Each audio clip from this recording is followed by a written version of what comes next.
And that's what I'm telling you, ladies and gentlemen. Welcome. We are live. We are live all the way from Naivasha.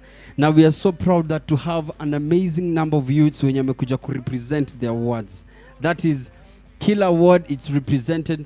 So ladies and gentlemen, I hope you guys are ready for this an amazing show where tunataka to get a bit deeper into conversation. Today tunataka to handle conversation which we are calling it My COVID Story. Now right about now ningependa before tuanze DJ, sijui DJ Stan, I don't know what kind of an amazing thing, I don't know what kind of an amazing sound do you have that we're gonna play, and sasa ndio tujue, unajua tushaanza hii thing manze. And again, the main purpose ya sisi kukua hapa, it's because of this situation ya COVID-19. So Jasmine, I hope you're ready. Right. So DJ, give me a sound. Cheza as you tunataka kuonyesha wase wenye wako nyumbani. As you can see on my screen, this is what is happening. And twende kazi DJ. Aha.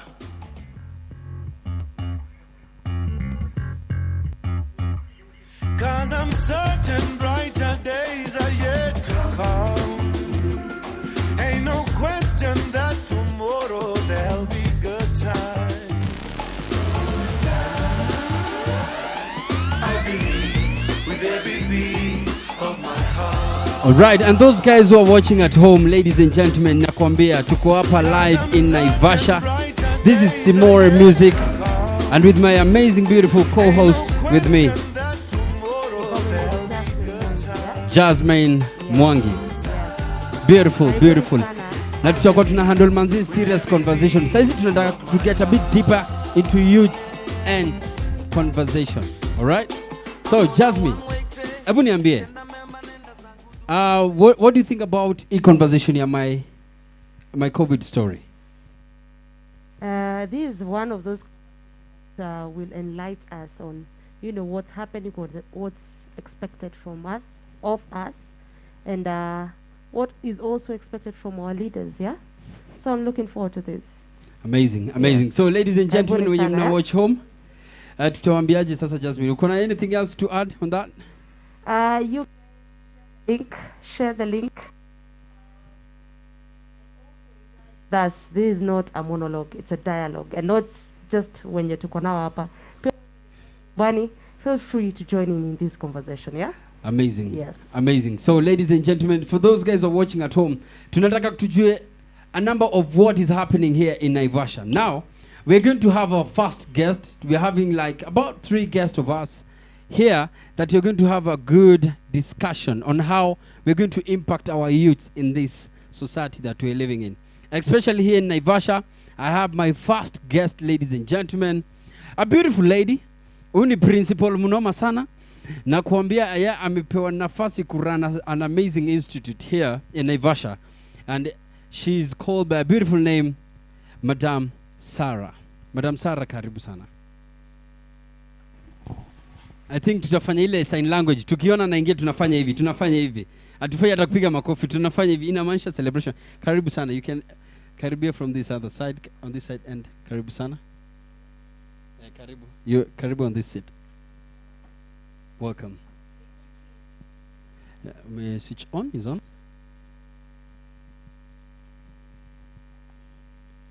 Beautiful.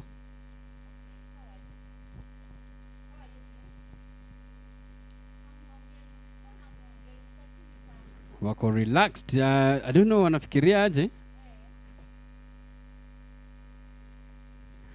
And you, ladies and gentlemen, we are about to start a beautiful conversation where tunataka tujue what's happening. So, Madam Sarah, karibu sana. Thank you. The next guest, ningependa ku-invite on this amazing podium. We would love to have Madam Claire. Karibu sana. She is representing the county government of Nakuru, where we are going to see how this polytechnic has been doing a lot of changes, especially when it comes to youths, and how the government is involved to make such amazing kind of changes. Alright. So guys, mwenye mko nyumbani tafadhali kama kuna swali, just make sure you write it on our social media platform and handles. That is Nakuru County Government Facebook page. That is Mtaani Live Show and Nakuru TV. Pia you can follow us directly, as you can see on the logos on this beautiful screen. That is DJ Stan, the realest. You can follow us Pia on Jasmine Mwangi and myself, Simor Music. So karibuni sana. Karibuni sana. Now, let me start with you. Madam Sarah, tell me a bit about, give us your name and tell us about the polytechnic that you run. Okay, how are you? You are doing good. I can see you are smart people aspiring to get more from us. Madam Sarah Gadi, the principal Merera Vocational Training Center, and this is our institution where we train technical courses and feel welcome. Feel you are in the right place because this is your place. We deal with the youth, and what you are doing here, we are training them technical skills so that they can be able to be self-reliant, to be people who are able to earn their daily living from the courses that we are training. So our institution is located in Naivasha sub-county in Nakuru County, and the word is Health Gate. And we are training the fashion design, electrical, plumbing and masonry. We are training motor vehicle mechanic. We are training food and beverage, and also hairdressing and beauty therapy. So for us, we are training you so that they can be able to be self-reliant. They can get the courses that will help them in the future. As we know, the objective of our government is to make sure that our young people are able to continue with life after maybe getting the education from the secondary school, or even those who are just in between. They are able to get technical skills that will help them in make it to be people who are self-reliant in their life, and they're able to run out their life in everything that they need. So what we train here, we are doing grade courses. We have grade 1, we have grade 2, we have grade 3. And in all those courses, we do exam. Our examining body, we have the Kenya National Examination Council, and also we have the National Industrial Training Authority, which we call NITA.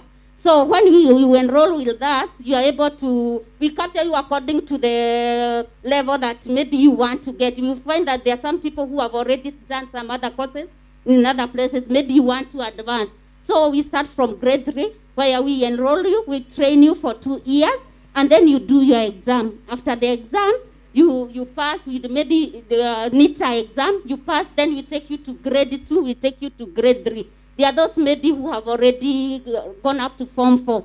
They feel they don't want to start from grade 3. They just want to do the articles and courses. We train them, and then they go and do the NEC exam with the Kenya National Examination Council. So after that, we train them and give them certificates according to the courses that they have graduated. The other thing, we just do not leave our youth to just go outside and start throwing. You have the course, but you have nothing to do. We make sure you go for attachment. In this institution, we have partnered with some companies like Kenchen, where we train market-driven courses. We have another partner by the name of Kira, who are also under International Labour Organization, which is an international organization.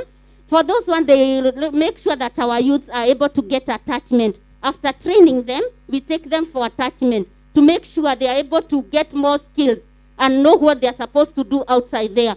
Also, the International Labour Organization has helped us because they have taken our instructors for training courses. So right now, we are developing curriculum for market-driven courses, where our instructors have been trained how to develop and to make sure they give our trainees, our youths who are our trainees, the courses that are able, the competent-based courses that will make sure as they leave this place, they will be able to attain jobs. They will be able to employ themselves. They will be able to give what is expected by the world. So that is what we are doing. We are not just training people to start strolling around. Also what I will encourage, even those who are outside there, we are here for you, here at Merera Vocational Training Center.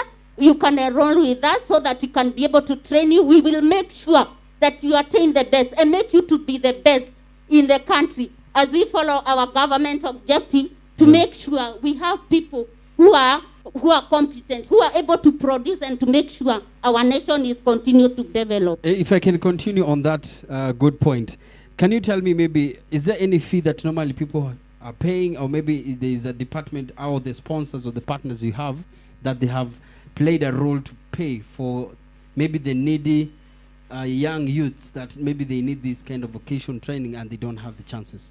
Okay. As I have said, we have the partners. What we have been doing, currently, our government intervened in making sure that we are getting grant, which we are using to buy the instruction material and whatever is needed in the institution. So the government has been giving us 15,000 per trainee, where we have been able to buy instruction materials. On what we have been doing before, we just charge a small amount of money because these people need lunch. The government does not provide lunch for them. As you know, even in secondary school, they are being provided with maybe books, textbooks. But in the area of maybe lunch, uniform, the parents are supposed to chip in so that training can continue. So that is what we have been doing. Maybe they can stop you from there. You're saying the parents are supposed to chip in. Hiyo inamaanisha pia wazazi wasifeel comfortable kwa sababu inaonekana watakuwa nasimamiwa in every sector, right? Maybe if I can come to you, Madam Claire. Tell me the roles of the county government, especially in the Department of Youth Affairs. Thank you so much. My viewers, my name is Claire Obora. I work for the county government of Nakuru, Directorate of Youth Affairs. And I would want to say initially youth affairs and vocational training, but then there was a reorganization by the governor that led to the split. So vocational it's and so for the Directorate of Affairs, basically we are dealing with all matters pertaining the youth. We have 3 pillars. The first pillar is called mainstreaming, linkages, and partnership. And for mainstreaming, linkages, and partnership, we link the youth with both public and private partners. We provide partnerships still on the same. We do attachment, we do internships. We have a desk called 10,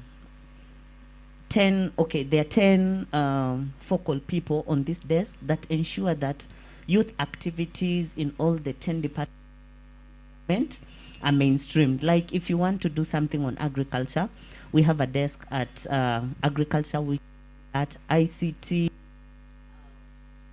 thing that you want to do, if it is roads, if it is environment, all that. So that is one of our pillars. And where we are here, there is something that we have done with the IL. We look at Vijana in that area, mostly Chule. But then after that, you're trained, and you find that the skill that you've got as a result of the schooling process, but then you cannot handle the work given at that time. So we looked at the areas, and Mirera and Mayela were chosen, whereby there is Kengen here. You find that when Kengen needs specific skills, people from these institutions do not have. So they're training the youth on the specific skill that the area need, if it is Kengen, if it is all those areas that companies need, and they place them. That is still under our pillar number 1. We have another thing called health and rehabilitation. For health and rehabilitation, we train youth and we sensitize them on different health matters.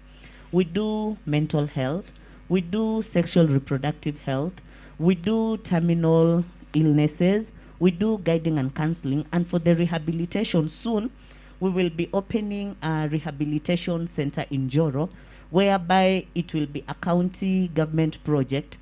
Those youth, when probably they have mental illness, they are stuck at issues to do with drug abuse, we will be taking them there. The other pillar that we have, we call it creation of decent wealth for the youth. And I would want you to mark the word decent. Decent means something that at least you're proud of. You can make wealth, but now we want decent. And under decent wealth for the youth, we train them on different things. Agpo, how do you work with the government? How do you get tenders? We train them on savings. If you get money, what are you supposed to do? We will be forming circles for them and all that. Yesterday you experienced, we gave car wash machines to the youth. That is still under this pillar. Same, we have handed over tools of trade where masons were trained and they're given tool for trade. Ukitaka kitu ya kukoroga and all that. So under these three pillars, we do all those things. I've not talked about issues on climate change because they fall under decent wealth for the youth, Ajira, youth in ICT, all those things. If I can add something on that, in Yes. terms of the decent, you have said decent? Wealth for the youth. Decent wealth for the youth. Mhm. When it comes to one of the, we spoke yesterday during the youth day, that when it comes to decent, something for the youth, Mhm. this means, is it incorporating everything in terms of businesses down to entertainment, down to even getting coming from this vocational training till to start becoming your self-employed partner, what? Yes, it should be. If you look at the Directorate of Youth, we usually say like, while other people are dealing with things, for us we are dealing with people. And it makes sense because youth is a time. So when we even came up with the 10 departments that will look at what youth issues are being done in all the areas, what I would say, we are doing a coordination role. And when you're coordinating, it means it encompasses all that. If say there is wasani, wanataka kujua, how do we record and how do we get help? We will just have to tell them we have a department, a directorate of maybe culture that deals with this. If maybe they want to get involved with agriculture, we will. Culture. So basically, it is a coordination role. So I would say we do all those things because we are the entry point. All right. Thank you. I don't know if youths are listening to this, that mnasikia the new department of youth affairs inamaanisha kama mnataka kujua vile mnaweza pata tender, mnaenda kwa ofisi zao, pia wata direct to the specific desk, right? If you want to know more about maybe vocational trainings penye zinaweza patikana, and maybe for families that cannot afford in paying these things, they will direct you to specific offices zinahitajika, si ndio? And that's why kama we kijana penye huko, whether uko nyumbani, kindly ask all the questions that you have so that we can help you to understand more of what is happening. Madam Claire, I want to come back to you again because yesterday we received a number of youths who are having a bit of questions, a lot of questions most youths normally have. And there was this radio station called Flamingo Radio. So they were even asking questions like, how can youth get proper information for such kind of vocation training, for such of events? Because we have heard like when information is coming from the government down to the youths, I don't know if we have kind of barriers in the middle, or maybe when you're sending information to the administrators or the MCA, they're not maybe reaching out to the proper. And lastly, I don't know if the youth affair has maybe like an administrator in the wards, apart from using the MCA, so that if it's anything pertaining the youths, we have the right person to ask question. Kama ni upande wa Hellsgate, kama ni upande wa Kivumbini, kama ni upande huko kwingine, like maybe an MCA might not have the right information, you are busy, but maybe there's a right person who is handling youth affairs in every ward. Maybe you can help me to answer that kind of a question. So we are still new. And we are really doing our best to give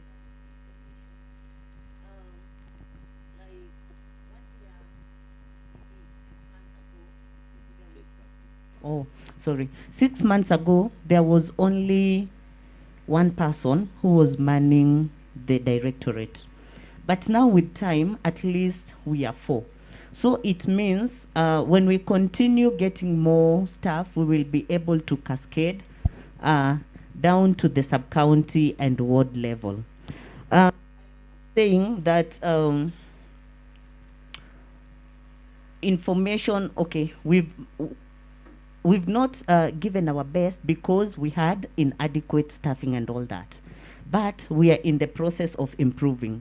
Now, the way the county government works, we have the sub-county administrators and we have the ward administrators. If something is coming from the office of the director, if we want to reach the youth mashinani, we will just give the information to our sub-county administrator, and the sub-county administrator also does the same to the ward administrator. Also, we work closely with the national government, and for the national government, they have youth development officers in all the sub-counties. So when we want to cascade information down kwa vijana, we use the two channels, both national government and county government. And remember, I have said we are also in the process of growing the directorate. So with time, we will also have sub-county youth officers from the county government, and we will be able to cascade information. But then that does not mean if you have any question now, you cannot contact us. You know where we are. Our offices are in Nakuru County. Those are our headquarter offices at Menengai Social Hall. So in case of anything, you can always come there. If you don't get information, ukiwa mashinani, go to your ward administrator, go to your sub-county administrator, and whichever information you will need will be able to reach us. Thank you. That is very nice. So I hope youths, I hope mmepata information vile inafaa, si ndio? So that msikuwe mnasema county haifanyi kazi, county information hatujapata, you know, because challenge kubwa sisi kama youths, we love saying much of haijafanya, but the biggest challenge, we have never asked the right questions, right? Si ndio? Ama aje. So guys at home, if you're watching us all the way from our social media hand, kindly keep writing those questions. We are having this amazing discussion to know more of what this department is doing and what is happening here in Naivasha. So back to you, Madam Sarah, because I believe the county government is doing much into your department where this politic is doing massive moves. Tell me what and how capable are you feeling and that the county has been doing, and what more do you expect from this amazing county? Okay, first of all, I want to thank the Nakuru County government because of the support they have been giving us as the vocational training centers, because for one, they have been giving us a grant so that we can be able to buy instruction material for our students, also ensuring that we are doing so much sensitization of the institution so that our youth can be able to join and come and be trained. So what the government is helping us currently, we used to receive a grant from the national government also. But I want to congratulate our governor because currently we are receiving even grants from the county government, which will help us in the running of the institution. You know, our biggest challenge have been financial, because we have the trainees together with us, but we find that the tools and equipment have been a challenge to us. But currently, I can see that as we move on, we are overcoming the problem. Also, the infrastructure where the county government have been able to give us funds so that we can build more classes and workshops to ensure that our youth are getting adequate training and getting the courses that they desire. That's really nice. That's really nice. Lastly, I would love for you to tell, especially youth of Pandora Naivasha, what is the benefit that they will get? You said, one thing I like, that you said you'll make sure that things work for them. During this COVID, a lot of things has worked, especially for us kama vijana. So maybe what can you say? Because, for example, let me give an example. Before COVID, I believe there were a number of students walikuwa wanaendelea kusoma hapa. Maybe COVID ikawakatisha katikati. During maybe kwa mfano that fee that they were paid through the government, the 15,000. Is there anything maybe your office has done to showcase ama to impact that youth who was paid for, so that I feel kama niko nyumbani bado naweza endelea kujifunza kutengeneza, ama mwalimu bado ananiongelesha kwa simu, ama through Zoom, ama through, maybe you can tell me more, I might tell us more through the guys here in Naivasha and maybe guys at home. Okay, what I can say, COVID came as just a pandemic, something we did not expect. So we used not to have maybe online classes where we were doing virtual learning. But as for us, at least we have learned something that we ought to be adequate in every area in our training. So currently, we only talk to our students, but we are not taking any training. Our training is practical, and you cannot take online practical. It's not possible. So for now, there is not much that we are doing, but we are planning that next time, and even as we prepare to respond to the COVID, we make sure that there is training maybe for theories and whatever they need. But for practical, I think we need to have one face-to-face contact with them. All right. Because the government had said that we open in September, but it was pushed up to next year. So we are trying our best to make sure that as we come back in January, we are prepared and we are able to respond and make sure they cover whatever they have lost during this COVID period. During this COVID pandemic. Another interesting question I have for you. Maybe would you love to ask your partners, maybe live, to maybe ask for more of the assistance that can even work during this pandemic? Because I believe youth wengi saizi tuko na simu. So maybe as much maybe the department ama the Polytech is focused on practical, maybe kushona, kutengeneza.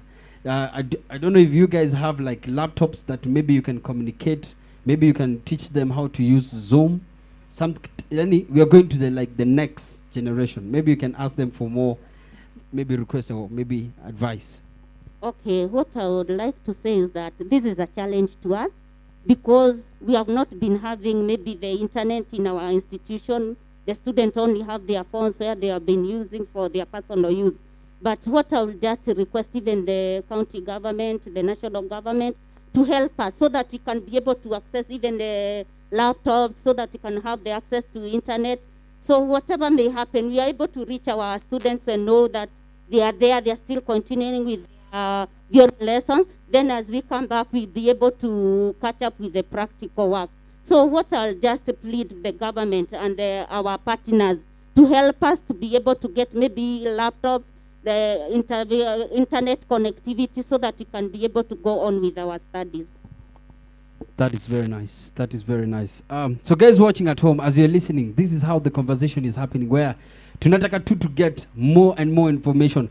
The best thing is we are not only talking about this polytechnic here in Naivasha only, but we are talking about all the vocational trainings in the whole county government of Nakuru, whether it's in Naivasha, Gilgil, Kuresoi, North, South, Rongai, Bahati, Sindio. We are talking all of, this is like an example of what this youth affairs that is going to be handling.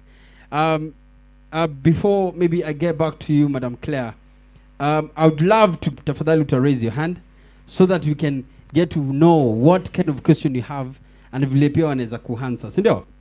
So if you have any question, kindly you will raise your hand as Madam Claire is giving me another point that I have. So you'll tell me what's happening. Sawa sawa. All right, Madam Claire. Yes. Please tell us more the plans that this youth affair has beyond maybe this youth week and beyond the pandemic.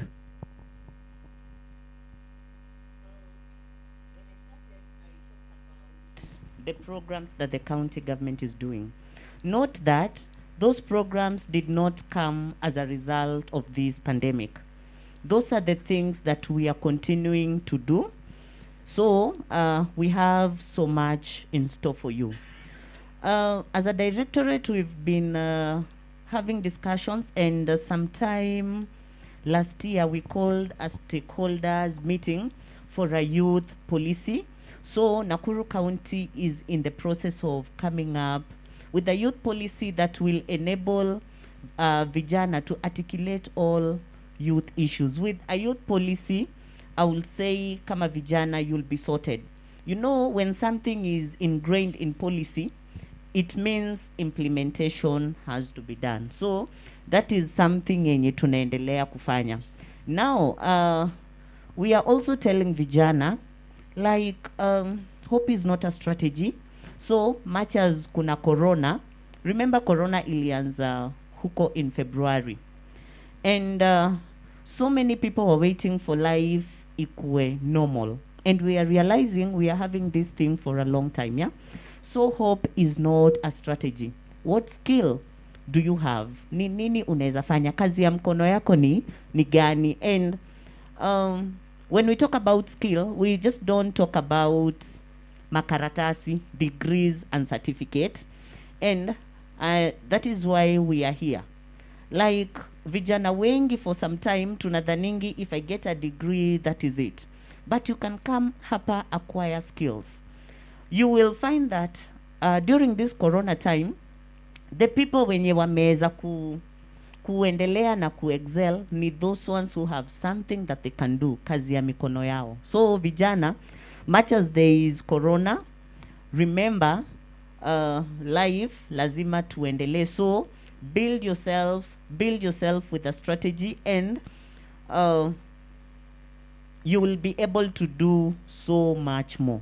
And I said the programs that we are doing are not only corona based.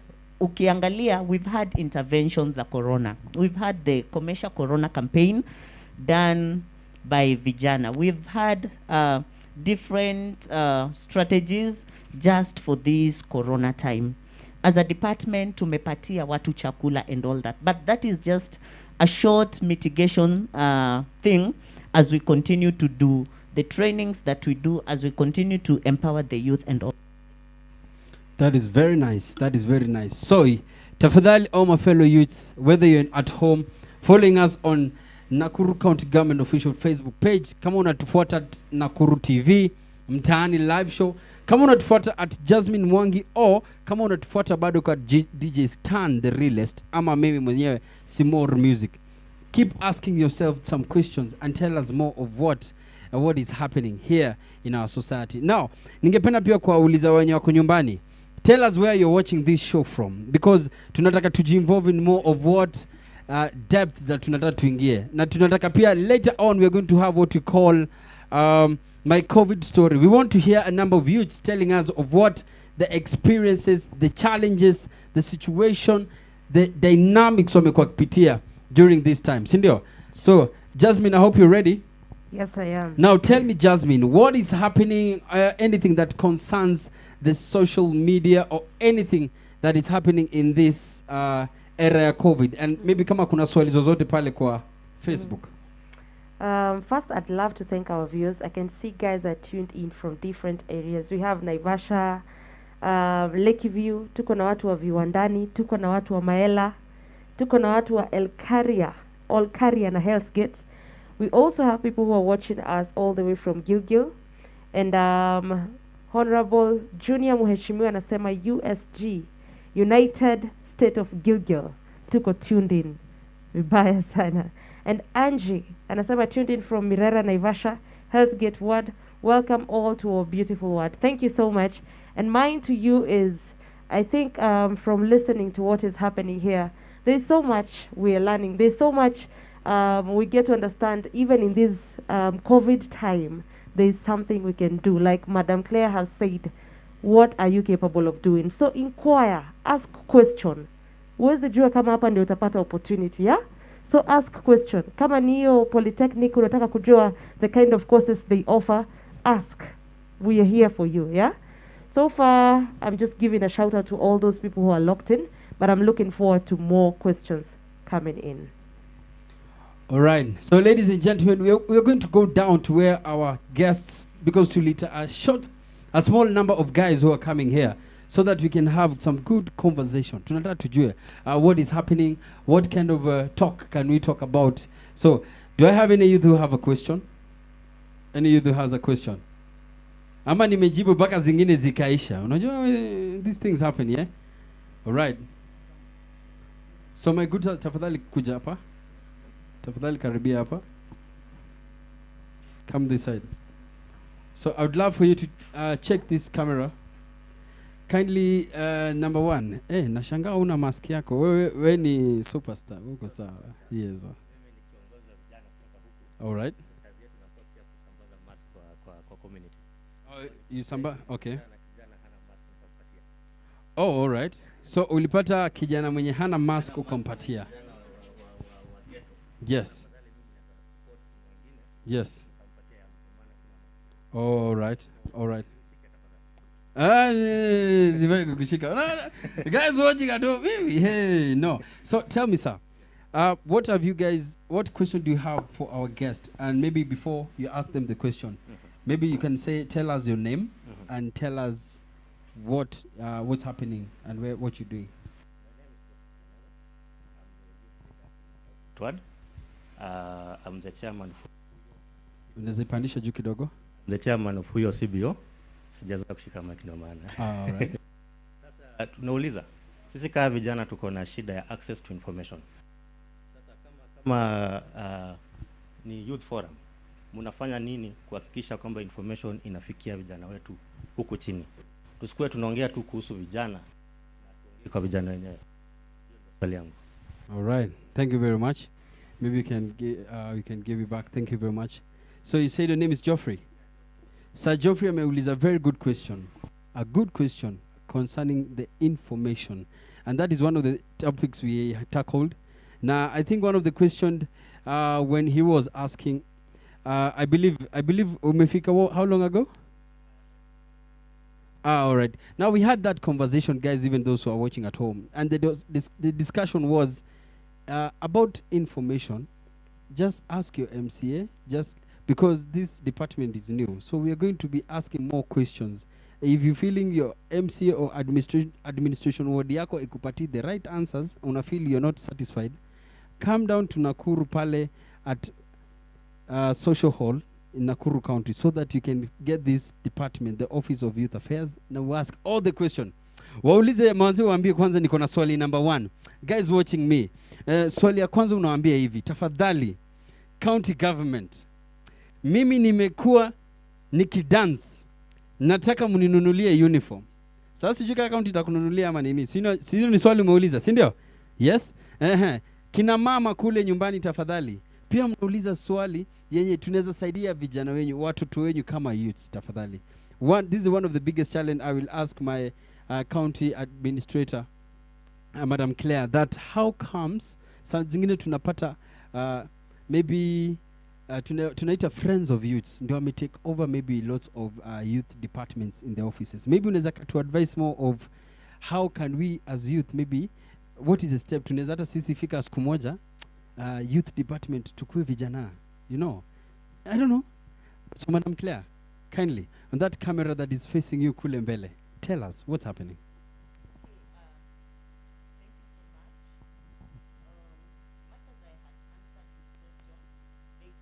Need to add. We are also in the process of coming up with a database. So we are requesting youths, and we are requesting people who can reach the youth to give us their names. Mostly when we are coming up with the database, it will be a database of youth groups, but then we are also taking influential youths from those areas. So when we need to send information, we are if the I would want to say this.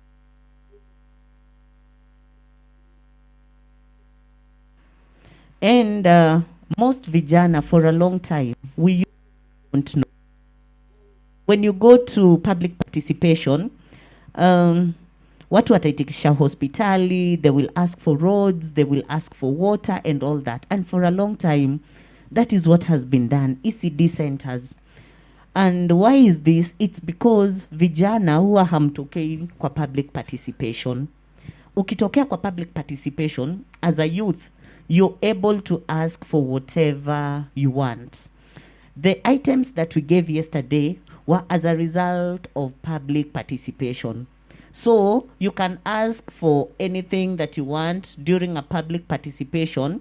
And since it is done at the ward level, us as a directorate will just ensure we buy what you want. So this is a call to all the youth in Nakuru County. kindly wakati wa public participation, I expect to see you in large numbers. You ask for whatever you want. Munajua munaweza sema now in Mirera, we want a youth friendly center. Na mseme how the youth center munataka ikue. Do you want it to have like cameras for you to record? Do you want it to have a studio for you when you're doing modeling? Do you want it to have indoor games? All those things you can ask. So, as a county, we can only do what you people ask. We are here to serve you. We are here to give you what you ask. So, next public participation, I expect mutoke kwa wingi. The last question on ati when you wanna benefit unakuta ni friends of the youth. If you look at our programs, we have categorized them na age.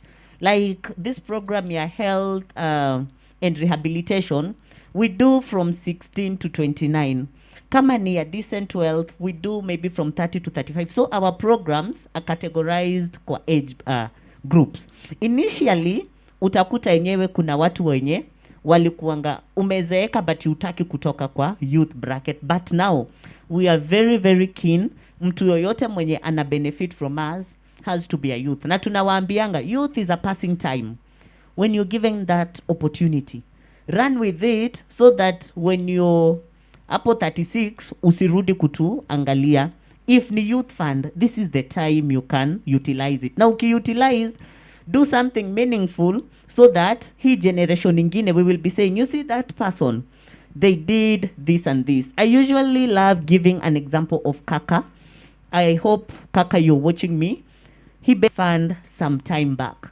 Ukiangalia sasa hizi hollow blocks na blocks zenye zinatengenezwa na Nakuru, it has been done by him and he's almost going to your category ya being a millionaire. So when you benefit from that, tumia vizuri, wakati wenye time yako itafika, utatoka uachie vijana wengine. Thank you so much. That is a very good point. Kaka James, right? Anaitwa Kaka James. Huyu amekuwa kitengeneza by the way blocks. Zile yani blocks zenye za kupanga.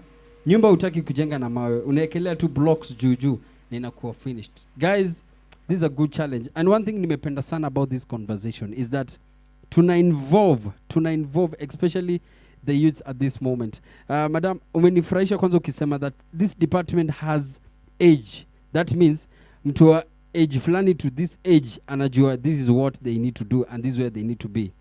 For example, kama knew about decent earning. This means youth from this age to this age anaweza kuwa na get an opportunity like that. This is very nice. Lastly, one thing I've liked about the whole point you have said, it's about public participation. Sisi ka vijana tujipige kifua vijana jia. Yani sisi ka vijana inamaanisha we been asked to be part of public participation. Public participation si tu ya kutembea tu kuona ati wazee wamekaa chini tunasomewa budget. Ni sisi vijana wote tunakusanyana, kusanyana, tunasanyana. Tunaibiana, si ndio? Tunakusanyika so that we can go and ask all the questions and maybe pass some things that will help our community from wherever we are. That is totally amazing. So lastly, I would love to give a parting shot to Madam Sarah, maybe. Ukimalizia, tell us your parting shot about the Polytech and where you'd love people to come and be part of. Okay, me, I would like to address the youths outside there. Niwa invite mkuje mwe enrolled kwa institution, watu waache kukaa idle. There's so much that is waiting us as young people, because tumesikia tutaachia wazee tu waendelee kufanya mambo na si tumeketi tu. It is our good opportunity that we utilize whatever the government is giving us, moving with the agendas of our president, that we want this nation to move ahead with the people who are working, young people who are involved in the development of our country. So tukijiondoa tukae kando, mambo itakuwa poa. Tutapata wazendi wanaendelea kushikilia nation and we are just there and the opportunities are there for us. So what I would like to request and ask the young people out there, even those in Naivasha, musikae idle, mkuje hapa. We are going to go back to the institution.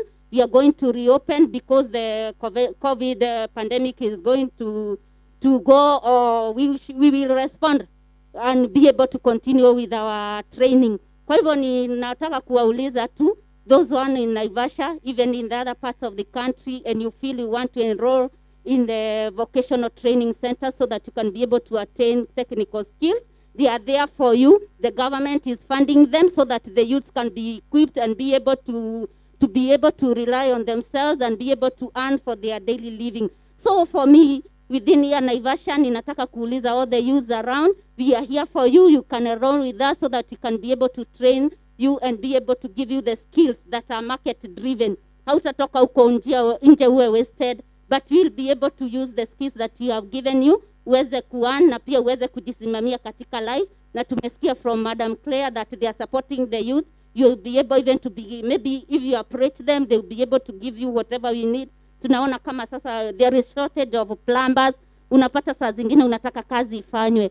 You look for a plumber you are not able to get. But for us here in Mirera Vocational Training, we are training plumbers. Just come. Masonries are there. We are here to train you.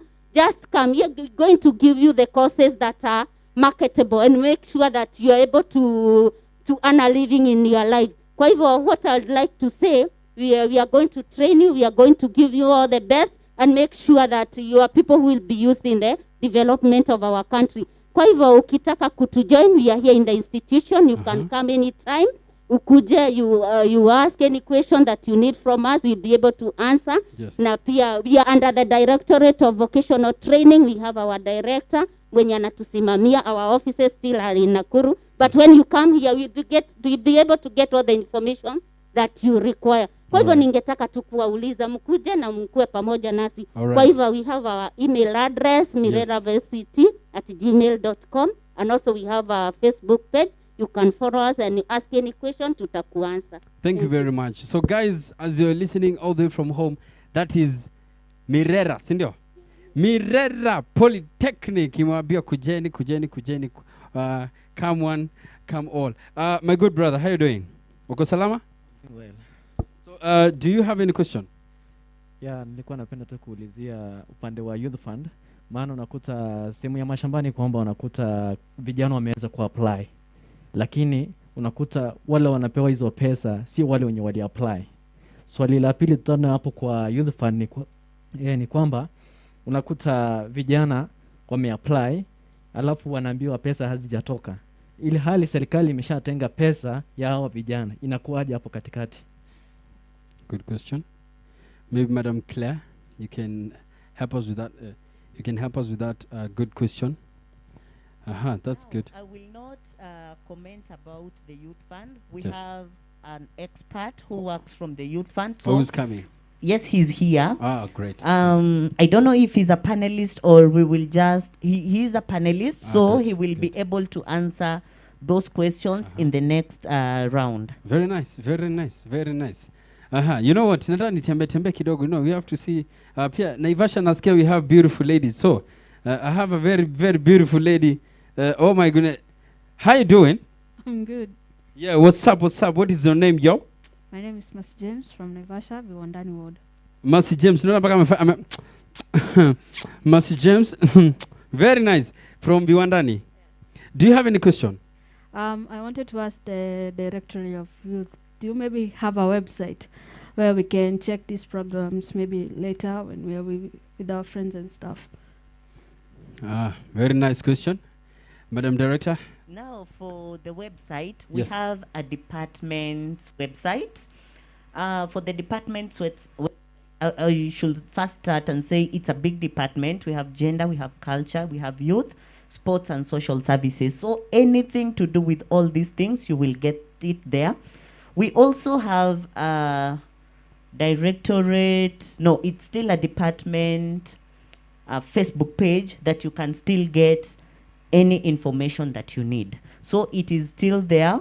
I don't know the handle of head, but in the course of this interaction, we will be able to provide. That is very nice. Asante sana. I would love to ask, maybe, I don't know if you have any, either MCA in the space, in the building. Do you have any MCA here? All right. Nakuambia, ni masuperstar bana. Najua inasemekana super. So you guy my guy. Ukoaje bro? Niko fiti sana. So tafadhali, tell us your name and maybe utuambie kama kuna swali yote the last. Sure. So my name is James from Viwandani Ward, and yes, I have a question to Claire. So I'm an actor and I'm a writer. I'm a graduate too, and I've been training schools in Naivasha, Little Friends and Naivasha Girls, and I believe Nakuru is a hub of talent. But there is a hub of talent. I know. So, is there an umbrella that focuses on this film acting, film production? Because I had an idea, maybe the county can come up with an umbrella whereby we can be competing, because kukiwa na competition ikiwa stiff, pia youth gonna get so niko nauliza kama pia county inaweza buy equipments zingine noma sana, like kuko na equipments, cameras and stuff, boom mic, kama tunataka kurecord film na ikuwe film kali sana that we can showcase not only in Kenya but to the world, because nilikuwa nasoma story ya South Africa and Netflix wako hapo sahi, and sahi those guys are growing because kuliko na exposure. Yeah, so the government waliwasaidia. So I have a vision you kwenda to other countries, not just in Kenya. So that means Nakuru iko inafanya its own production. Exactly. So your question is to ask Madam Claire whether if the county whether the county has an umbrella ya kusaidia filmmakers, kitu kama hiyo. Very nice. Maybe that's a good question. If you have an umbrella, or maybe would love to involve or create an umbrella, and I believe it's not only in films but majorly big entertainment, dance, arts. Maybe you can add something on that. One, I will say we don't have an umbrella per se. But then it does not mean we are not doing something. We had an MOU with Nakuru Players Theatre under the Directorate of Gender and Culture that were taking artists, producing for them at a subsidized rate and all that. So we are doing that, but we have not formed an umbrella, but we have a database for artists who are doing that. Another thing on your vision, this coming financial year, we had set some money, but this is a long-term project. We are calling it an art center. And an art center is like a one-stop shop whereby youth can do all that thing. Remember, I've talked about an MOU. MOUs usually expire. Now, kwa hii art center, it will be a one-stop center whereby ukitaka kurecord, we will have all the good equipment. If you want to maybe do a play, a skit, and anything related to iyo nini ya vijana, it will be there, but it is a project, it's in the long term. And you know how government projects are. Ya kwanza itakuwa probably, if you don't have land, you buy land. Good thing for us, we have.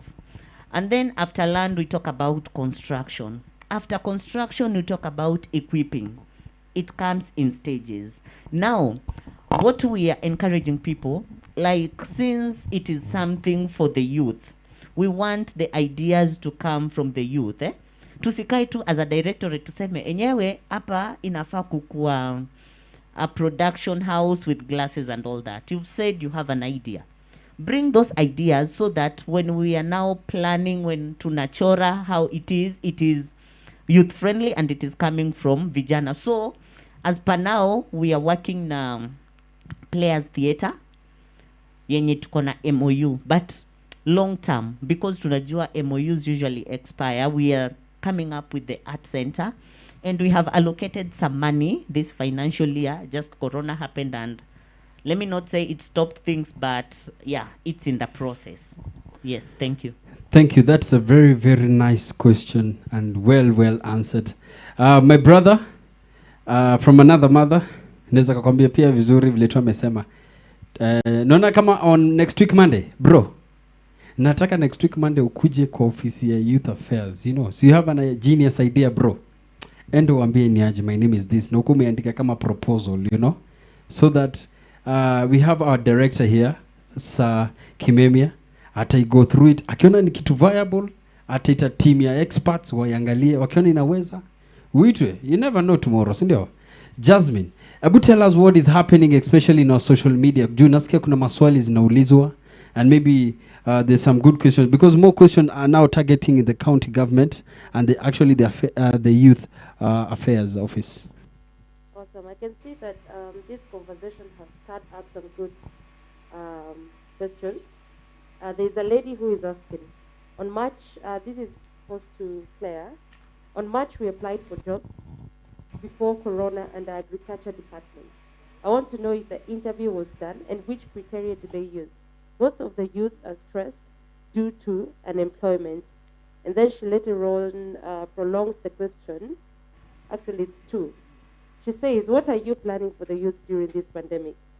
Like bicycle riding, volleyball, network ball. I think it's something to do with sports to engage the youth and the children who are at home right now. And also, there was a group of youths. This question is by Alfred Omuru. He says, as a group of youths, we have a project that won't only grow us as individuals, but also create employment. How and where can we pitch the business proposal? I think Simo has touched on that, but probably we'll just prolong on that or explain further. And then this is to a good madam. She says, my name is Cynthia. What grade is required for me to join the Polytechnic? I've always wanted to be a mechanic. Probably will also elaborate on that. That is what we have so far.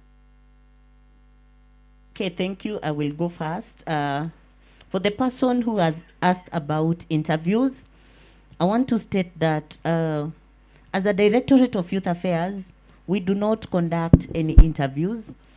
The county government has a public service board that is in charge of hiring and personnel issues. So I will not be able to answer when, if recruitments have been done, if shortlisting has been done, because it does not touch on us. The only thing that we can do is, we usually recommend, if you want to employ the youth. And after giving a recommendation, it stops there. We don't follow tujue vijana wangapi, because it is the public service board that does that. Our vijana wenye wanataka kwa involved on sports and all that, I will say you can pass through us. We'll link you up with our sister Directorate of Sports that does hizi vitu zenye mmeitisha. For the people who are asking about the ideas, I think we've already said that. Come to us. Our offices are at Menengai Social Hall. We will look at them and we will advise you accordingly where you can take them. Thank you so much. Okay, what I'd like to say, for the one who has asked about the enrollment in a motor vehicle mechanic, we enroll from any standard of education, because we find that there are some people who fail to reach maybe class 8, some maybe have dropped before they finish the form 4.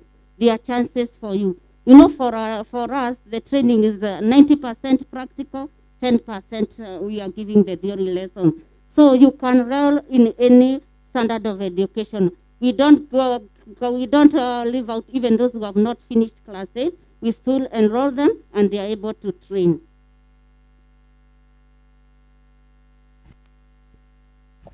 All right. That so is it's, good. It's my hope that Yeah. yes, it's been well explained and True. well elaborated on that. Very Simon, nice. Yes. what's happening there? On my side, Nakwambia, there's a beautiful lady who has a very interesting question. For any youth here who has any question ama idea, tafadhali, Madam Claire will be with us all the way. So you can ask, you know, if you have like a personal question, sindio? Like, najua niko na idea yangu ya kujenga gari ya mbao, sindio? Anaweza kupatia more idea of how to do it, amaje? So yes, you will ask her and she will tell you step by step. But Madam, karibu sana, simama.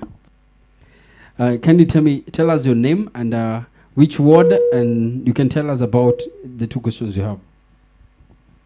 My name is Stella. I come from Viwadan ward. I'm a mentor and a trainer. And my question is, let me just give a context of this. like a child is born and the mother will watch the child start walking, no, crawling fast, then start walking, and after some time the child will start running. The youth need a similar kind of a thing, or approach, where when we give them skills, they need people or someone or a department to work with them. I'm calling about mentorship, and as we train, we need to work with them. And I don't know more about mentorship because myself, I'm a mentor, and I am doing this under Eshima project and Vijabis projects for the youth that are doing agribusiness. So the concern is the mentorship, because we really need to work with them to the end that we see and feel they are stable, they can be able to run. Thank you.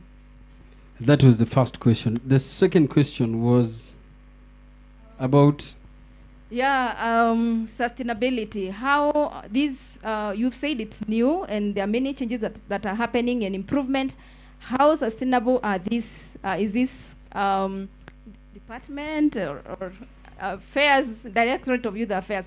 How sustainable is it that after 1 year we are done with you or you're there forever? We just need to understand. Thank you. Let me say, we are a county government. Are county governments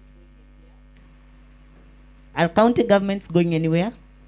We are a county government. And if we are a county government, it means we are here to stay. Sawa. Reorganization might happen just like it was youth affairs and vocational training. But even when we do these reorganizations, we don't usually lose whatever we are doing. So we are a county government, we are here to stay. On mentorship, under our pillar 1, linkages, partnership, and mainstreaming, there is an element of mentorship.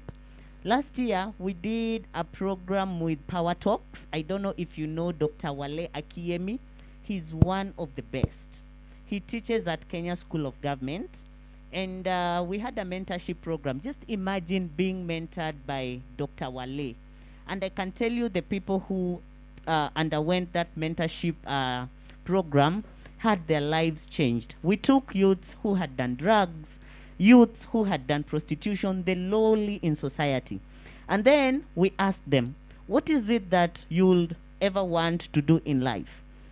And they said, there are those who wanted to work in salons. There are those ones who said they want to be dog trainers. There are those ones who said they want to be engineers. Hiyo tu ni kuuliza mtu, unatakanga kukua nini? And then after that, they underwent a 6 months training ya mindset. Kumbuka hawa ni wenye wametoka kwa street, prostitutes, wale wenye down in society, but walikuwa wamesema we are tired and we want to change this. After 6 months, we placed them. Huyu mtu hajatrainiwa, amefunzwa, as in hajatrainiwa in a technical thing, ametekiwa tu through leadership, mindset change and all that. And then we placed them by linking them up. We unatakanga kuwa kina hotel, we take you like in Merika. Unajua huyu mtu alikuwa kwa street, unampeleka kwa a hotel of that kada, kuona tu how are things done. People come to work at 8. People dress like this. It changed mind yao. And then after now the 1 month placement, now they were trained on that particular technical thing. So that is the kind of mentorship that we have done. We had partnered with Power Talks. We are still welcoming people. Like if you're a mentor and you want to work with the county government, come tell us your area of interest. We will make sure that at least we are able to mentor vijana, because that is under our pillar number 1. Thank you so much. All right. So ladies and gentlemen, those are watching at home, nakwambia, we are having an amazing discussion. Yani tunataka kujua what more this new Department of Youth Affairs is going to do for us. Na sasa leo tuko hapa Naivasha, where tuko Mirera, sidio? Tuko Mirera Polytechnic, where a lot of things have been happening. Wanafunzwa vitu noma sana, but because of the pandemic, COVID-19, coronavirus, it's getting serious. Guys, tumebidi tuko nyumbani. Now, finalizing, Madam Claire, your final words as we wind up, and maybe when our DJ is going to be playing DJ Stan, kindly tell us what is your parting shot for this whole conversation. 1, I don't want you to call us new. We are no longer new. We were there for a long time. It's just that reorganization happened. Tukajipata now tuko youth affairs peke yake. One. The second one is vijana, I am still telling you, hope is not a strategy. Hawezi kaa tu kutoka asubuhi waiting for things to change. Like Corona happened in February. We cannot still be sitting down waiting for Corona to end to go back to the normal life yenye hata hukuwa nayo. Imagine before Corona, you didn't have an income. Now unangoja Corona ishe, uende kwa ile status ya not having an income. Remember, hope is not a strategy. Vile tu Yesu aliuliza sijui ni nani, what is it that you have in your hand? That is what I usually ask vijana. At times we have talent. At times we have something that we are so gifted, we are so good at. But we tend to overlook it. Unaangalianga ya ule mwingine unadhani ni better. So, what is it that you have kwa mikono yako? Kazi ya mikono yako ni nini? When you will ever realize kazi ya mikono yako ni nini, itamaanisha umejipata katika maisha. Nasemanga, pesa ni pesa. Like hakuna pesa ya makaa, hakuna pesa ya ofisi. So, use that thing that you're gifted with. Thank you so much. Thank you, Sana, Madam Claire, for great input and insight about the new, actually the current and the ongoing, ama the one that has been there, yani Youth Affairs Office, but sasa ni vile imewekwa mpango na vile inaweza run for a longer period of time. If I can see on my on the other side, naona watu wengi wenye na watch ni wakiwa nyumbani. We have Idris, a gentleman from Malindi. We're having Madam Ruth all the way from Nairobi. We have Gina who's watching. We have the manager of Royal Hotel who's watching this show. We have kuna vijana nasema wa group fulani inaitwa movie marathon in Nakuru County. These guys are watching and they're loving the conversation. We are having a guy called Julius all the way from Eldoret. We are having a gentleman called Dan. We have Mr. Minor. We have Sam. We have Mr. Omosh, the producer. We are having a beautiful lady called Njenga, Miss Jenga. We have Mr. Garish. We have Vanessa. We have Wilma. Guys are watching all the way. We are having Mr. Eye Opener, jamaa from Naivasha, anasema manzi anapenda sana hii conversation, ni vile tu ati angeweza kufika. We are having guys watching all the way from the UK. Nakwambia watu wengi wanaitazama hii. Pia kuna gentleman who's running the social media of Nakuru County Forum, anasema anapenda the discussion. We have Ibra, we have Mose, we have Kate. My goodness, guys, keep watching, keep asking questions, endeleni kukuwa na hiyo conversation because this is just for us. Now, ladies and gentlemen, tukitaka kukuwa na our DJ, our main DJ of the house, anaitwa DJ Stan, the realest. Make sure not follow on our social media platform. That is Nakuru County Government, the official Facebook page, Mtaani live show. You can follow us on Nakuru TV. You can follow Jasmine Mwangi, DJ Stan, the realest, and myself, Simora Music. And let's not forget our main stage host. We call them the Ideal Sounds Entertainment. So DJ Stan, are you ready for this? So DJ Stan, are you ready? Because najua kuna vitu kali unatupangia. So ideally DJ Stan, najua vile unatupangia some very good scratch and everything like that. So wenye mko hapa pia napenda vile mnaendelea kuwa na discussion. Tafadhali make sure mmetufollow on Facebook page, social media, si ndio? And any other more questions you have, please make sure me ask. Jasmine, tafadhali wewe tu niambie hiyo upande wako tukiingia kwa DJ Stan. Me upande wangu, I think you've mentioned most of the people, but I also love to give a big shout out to Damaris. She says she's locked in from Abu Dhabi. We also have last born wa Nakuru, karibu sana. And also, just like we've said, yeah, this conversation is for us, especially the youth. So feel free to ask any question. Imagine each answer nakuja, I think once a year. So don't hold back. That question that you have, or we have Madam here who has a polytechnic. They're offering very many and different courses. If you'd love to know how to join, she is here. You have that opportunity. We have Madam Claire right here. anything to do with the youth county office, like she's been addressing, you can also continue to inquire some more. Otherwise, keep locked in. Share this. By the way, I think underneath all this page where we have Nakuru County Official, we have Ideal Sound, we have Nakuru TV, we have Simon Music, we have DJ Stan and Miss Jasmine. You can just press on that share button and share with as many people as you can. You can share it on, so you can do that. And also, the panelists, we are so much grateful that you guys have made this day possible, yeah? Otherwise, tungekuwa hapa if you guys did not bring this to be, you get. So we really appreciate you so much for planning this and seeing this through. So big up and may God bless all of you. Madam Claire, thank you so much. I believe you're so much enlightened. Personally, hata mimi nimeketi hapa, I've learned so much, yeah?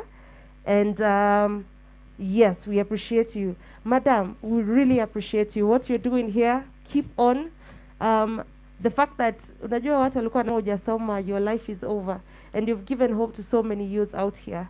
And we appreciate you, yeah? And may you continue doing that great work. So thank you. Yeah. Asanteni sana. DJ Stan, the DJ himself. So guys watching at home, let's keep the chat, let's keep the conversation. DJ Stan, let's go. Hey Mungu Baba, kijana wako tena, ni mimi huyu mbele zako, nina mambo mengi ya kusema. Oh Mungu, no my Baba, them call me out boy. Hey Mungu Baba, kijana wako tena, ni mimi huyu mbele zako, nina mambo mengi ya kusema. Oh Mungu Baba, ni mtoto wako tena, ni mimi huyu mbele zako, nina mambo mengi ya kusema, ila naanza na shukurani, vile umenijenga na mambo fulani, baraka tele umenijazia sahani. Thank you Lord for my family, thank you for beautiful fans. I pray they'll never see calamity. No, I'm so thankful, yeah. I'm so grateful. I'm so thankful, yeah. I'm so grateful, yeah. Kila kitu naomba unanipa, kisha nikutoke aje. Umenijenga kwa hali na mali, kesho nijichoche aje. Nimeomba ukanipa, kesho nikutoke aje. Umenijenga kwa afya na mali, kesho nikutoke aje. Nikutoke aje.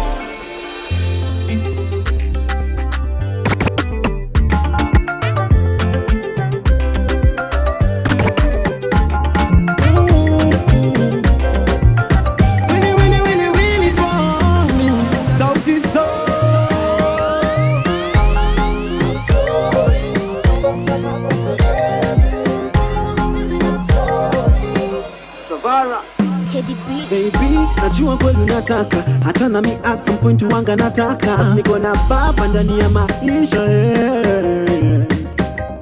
inabidi niombe nipate self control, kesho tusipatane na mabad control. I feel it in my soul, tukiweka Mungu mbele hata take control. Isiwe story, hii mambo ni ngori. Maisha si movie, usije kesho ukasema wow. You better take it slow. You better take it slow.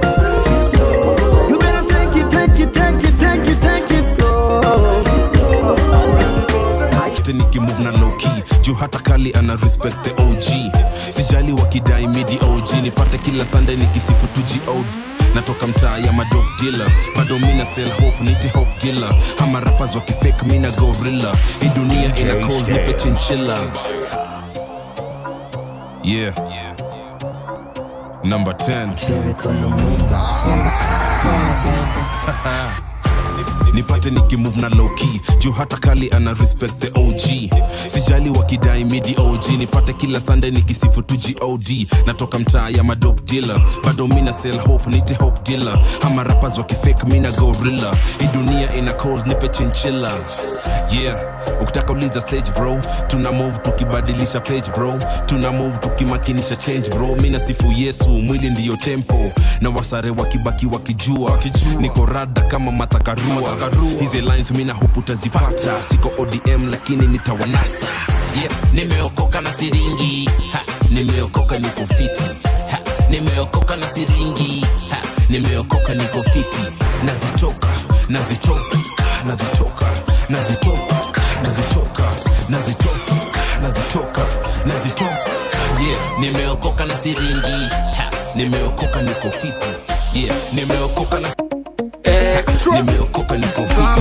yeah now bring it back kama TBT and the only MC with the melody I'm alright niko sawa okay niko na Jesus niko A-okay I'm alright niko sawa okay niko na Jesus niko A-okay sema A-okay A-okay niko na Jesus niko A-okay A-okay A-okay niko na Jesus niko A-okay. When I step up to the scene, man, I'm A-okay. Sina vita nowadays, are good vibes all day. Big up Muhanji, check his code, this sour. Nobody's sour, I guess you should say, be okay. My girlfriend left me, but I'm still okay. Got this love inside of me, A-okay. Nimedress in a kakitu sijale parent, but with Christ, man, A-okay. Hariade, na jesu nami. Baraka zake zanipata yani. No money, but I still happy, I'm at peace. Niko na amani.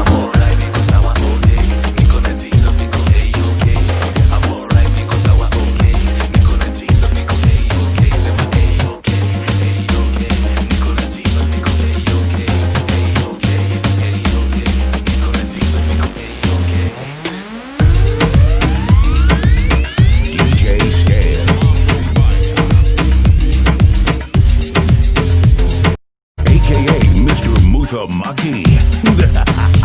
He's the vibe.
And for those who are watching direct all the way from home, ladies and gentlemen, this is what we are having an amazing discussion here in Naivasha, where tumekuwa tukiongelea about the role of the youth affairs in the county government of this Nakuru. And pia discuss more about this amazing polytechnic inaitwa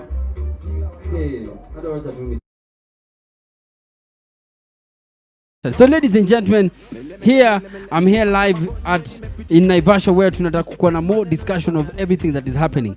Na nakwambiaje, I have my co-host here, Jasmine, and the amazing DJ, who is doing an awesome thing. So guys, tuko kwa ground amazing sana ya polytechnic inaitwa Mirera, where tumekuwa tukijua more of what it's doing in this place na kwanza kwa mavijana wa hii upande. So ladies and gentlemen, as we get into an amazing discussion, we have a beautiful lady called Madam Immaculate. Ako kwa upande wa ACC. Maybe utatueleza more on that. And I have another beautiful lady called Madam Tabitha. Youth, Madam, I'm told you're Youth Affairs Department in the national government. Now, Madam Immaculate, kindly maybe tell us your name and what you're doing and how it's infecting our youths.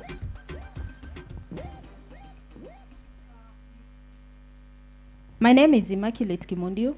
I am an ACC. ACC stands for Assistant County Commissioner. Kitambo walikuwa naitwa DO. And I work at the office of the DC, the ACC headquarters. And today I came with my colleague. He's called Brian. He's seated somewhere there.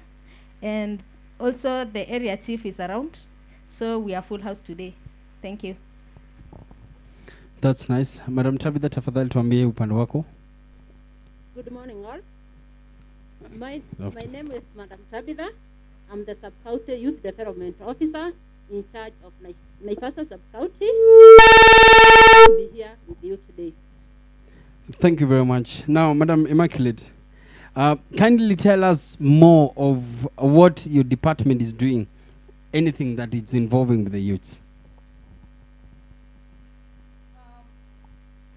Currently, well, there is this program going on inaitwa Kazi Mtaani. It's an initiative of the Ministry of Housing and Urban Development, because it is targeting the informal settlements in the country. In Naivasha sub-county, we have 6 informal settlements, at least 6 informal settlements. And this initiative is to cushion the youth and people who have been affected job-wise by the COVID-19. Those ones who have been laid off, those ones hawezi wakapata vibarua because of the COVID-19. And in Naivasha sub-county, we have engaged 3,557 youth. Here in Karagita, in Hell's Gate Ward, where we are, we have engaged 820 youth who are working on the Kazi Mtaani, and it's mostly in cleaning the environment. As we know, COVID-19 does not like utafu. So we are cleaning the environment. We are doing bush clearing. We are unclogging drainages that have been clogged. We are sweeping roads. I think if you go around, if you move around the settlement, you'll see that it's very clean. And we have kept the youth engaged very well throughout, since it started in June through the pilot program. And then now now we have implemented it as a government. Thank you. And maybe I can ask more question concerning that kazi kwa vijana ama kazi mtaani. Is it something that's going to be happening regularly, or is it something that's happening maybe during the COVID? Maybe you can tell us maybe a long run plan for it. The program that is going on, it's supposed to run on for the next 6 months, starting July, or depending on the availability of funds. If funds are there, the youth will keep on being engaged throughout the 6 months that it is going to run. Then after that, we will still have to be given directions on whether it is going. But for the next 6 months, it is going to be running. The youths are working in cohorts of 11 days each, and then they rest for 11 days. The other cohort works for 11 days, and they are paid for those days that they have worked. And we have done well so far. And another question, nimekuwa nikiulizwa pia na vijana wengine kule nje. How do you get to maybe choose whom is going to work and where and how? Maybe kindly clarify for that. So because most youth wanafikiria ni county walikuwa tu na namba tu ya vijana tu wakawapigia simu, you know. So we are trying to understand, maybe tell us more the procedure you normally do to get these people. We engage the chiefs and the assistant chiefs on the ground. They are the people on the ground, so they know their people very well, who needs to be employed, who is not working, who has been laid off. So we engage the chiefs who work together with the youth champions on the ground to identify the people who can work. And so far we have not had any issues with the employment of the people in the Kazi Mtaani app. And their retention has been very outstanding. There are no people who have left the job. We thought that after the first time, people will be like, wacha tu niwache niendelee. But apparently we do not have people who have left. People have been consistent, coming to work, working, and when it's their time to come back to work, they come back, all of them. People have not left. The margin of the people who have left is very minimal, and maybe someone has gotten another job. That is why they leave. But we any dissertations, people have left work, and we are doing well. That is beautiful. Madam Tabitha, on your department here in Naivasha, maybe can you tell us more what your department is doing and how maybe you're working hand in hand with ACC? Thank you, the moderator. Here in Naivasha, our department, that is the youth development department, we have been working hand in hand with ACC. We are the people who are supposed to identify the champions, the youth champions. Maybe you can pull your mic close to you. Which we did. We identified the youth champions and we handed them to the ACC so that they can now monitor and recruit the youth within their respective ward and villages. We also have, on the same note, we are doing the training for those youth in those cohorts. Kazi Mitaani. We are training them on entrepreneurship. We are also going to train them on business, how to start their own business, how to save.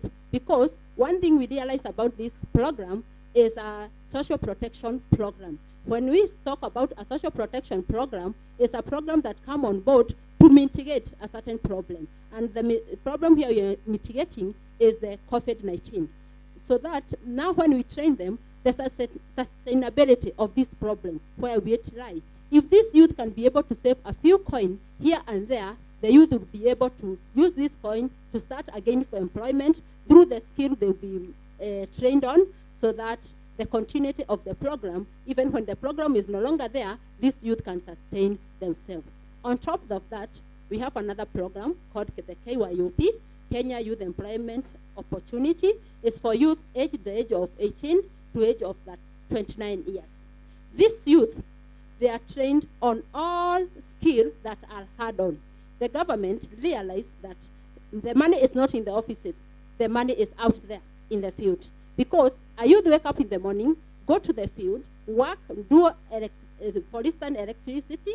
Akimalisa, he'll go back home with his own money that day. Then the government started this program for the youth, aged between the age of 18 to 29 years. In Naivasha so far, in Cycle 1, we had 96 youth who are trained in the program. Then in Cycle 2, we had 120 youth trained. Cycle 3, we have 100 youth trained.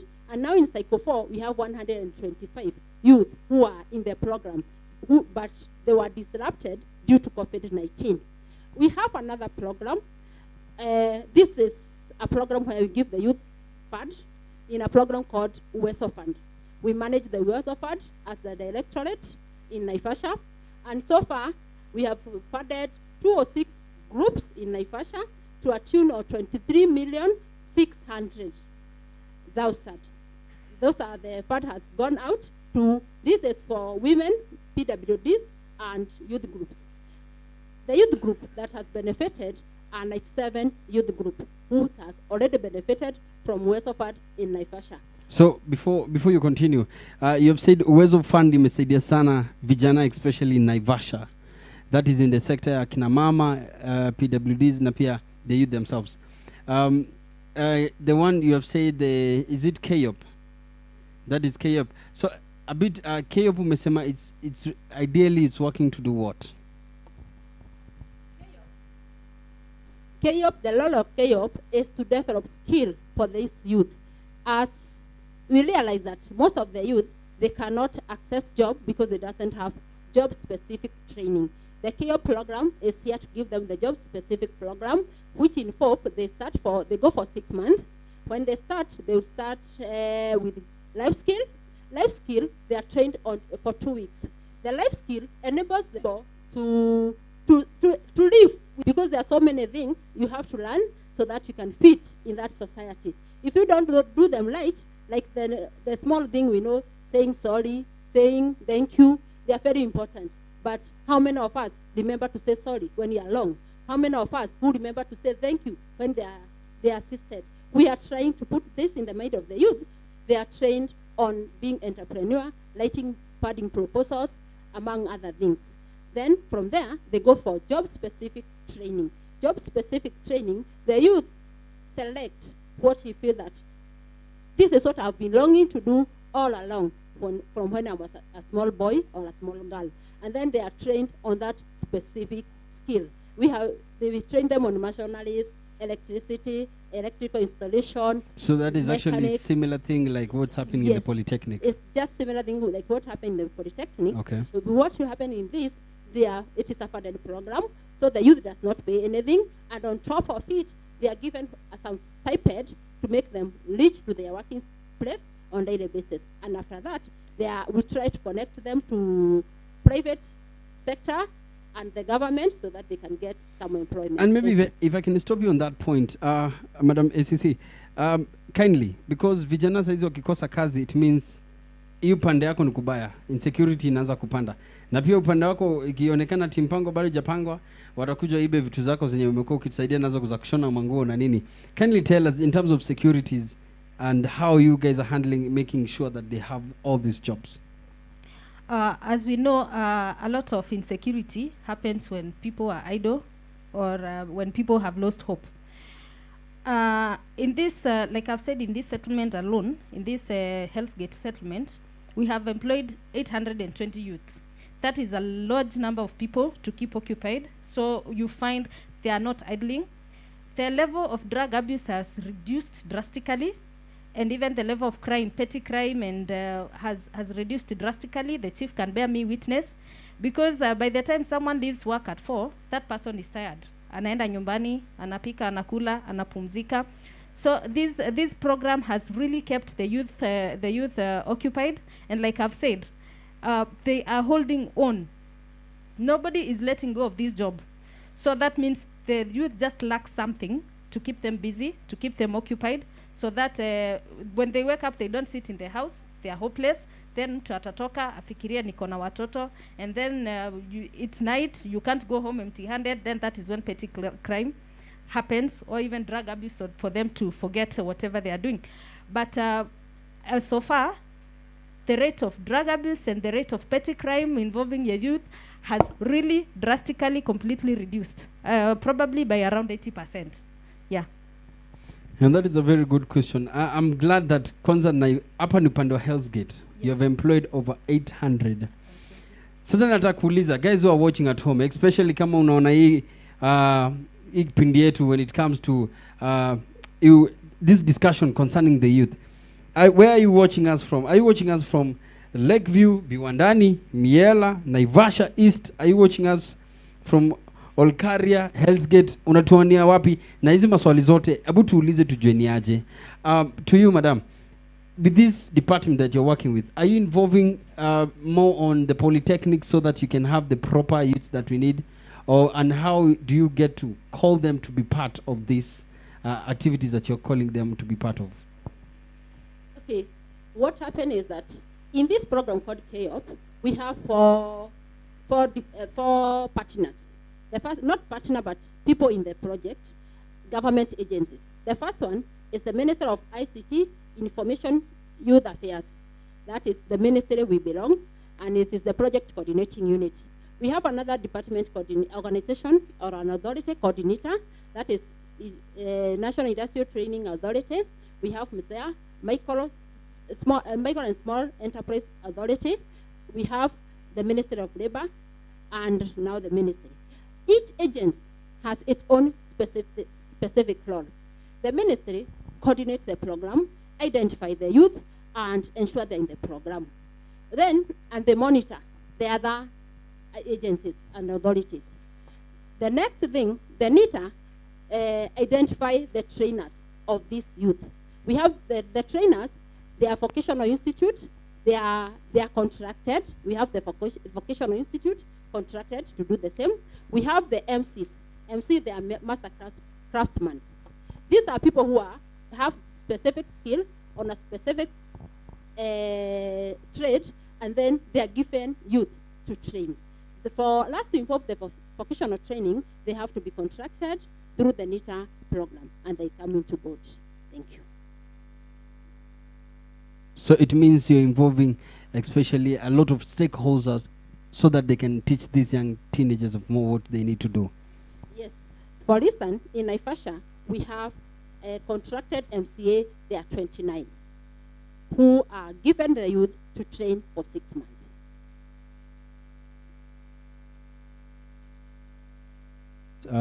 That is quite really good.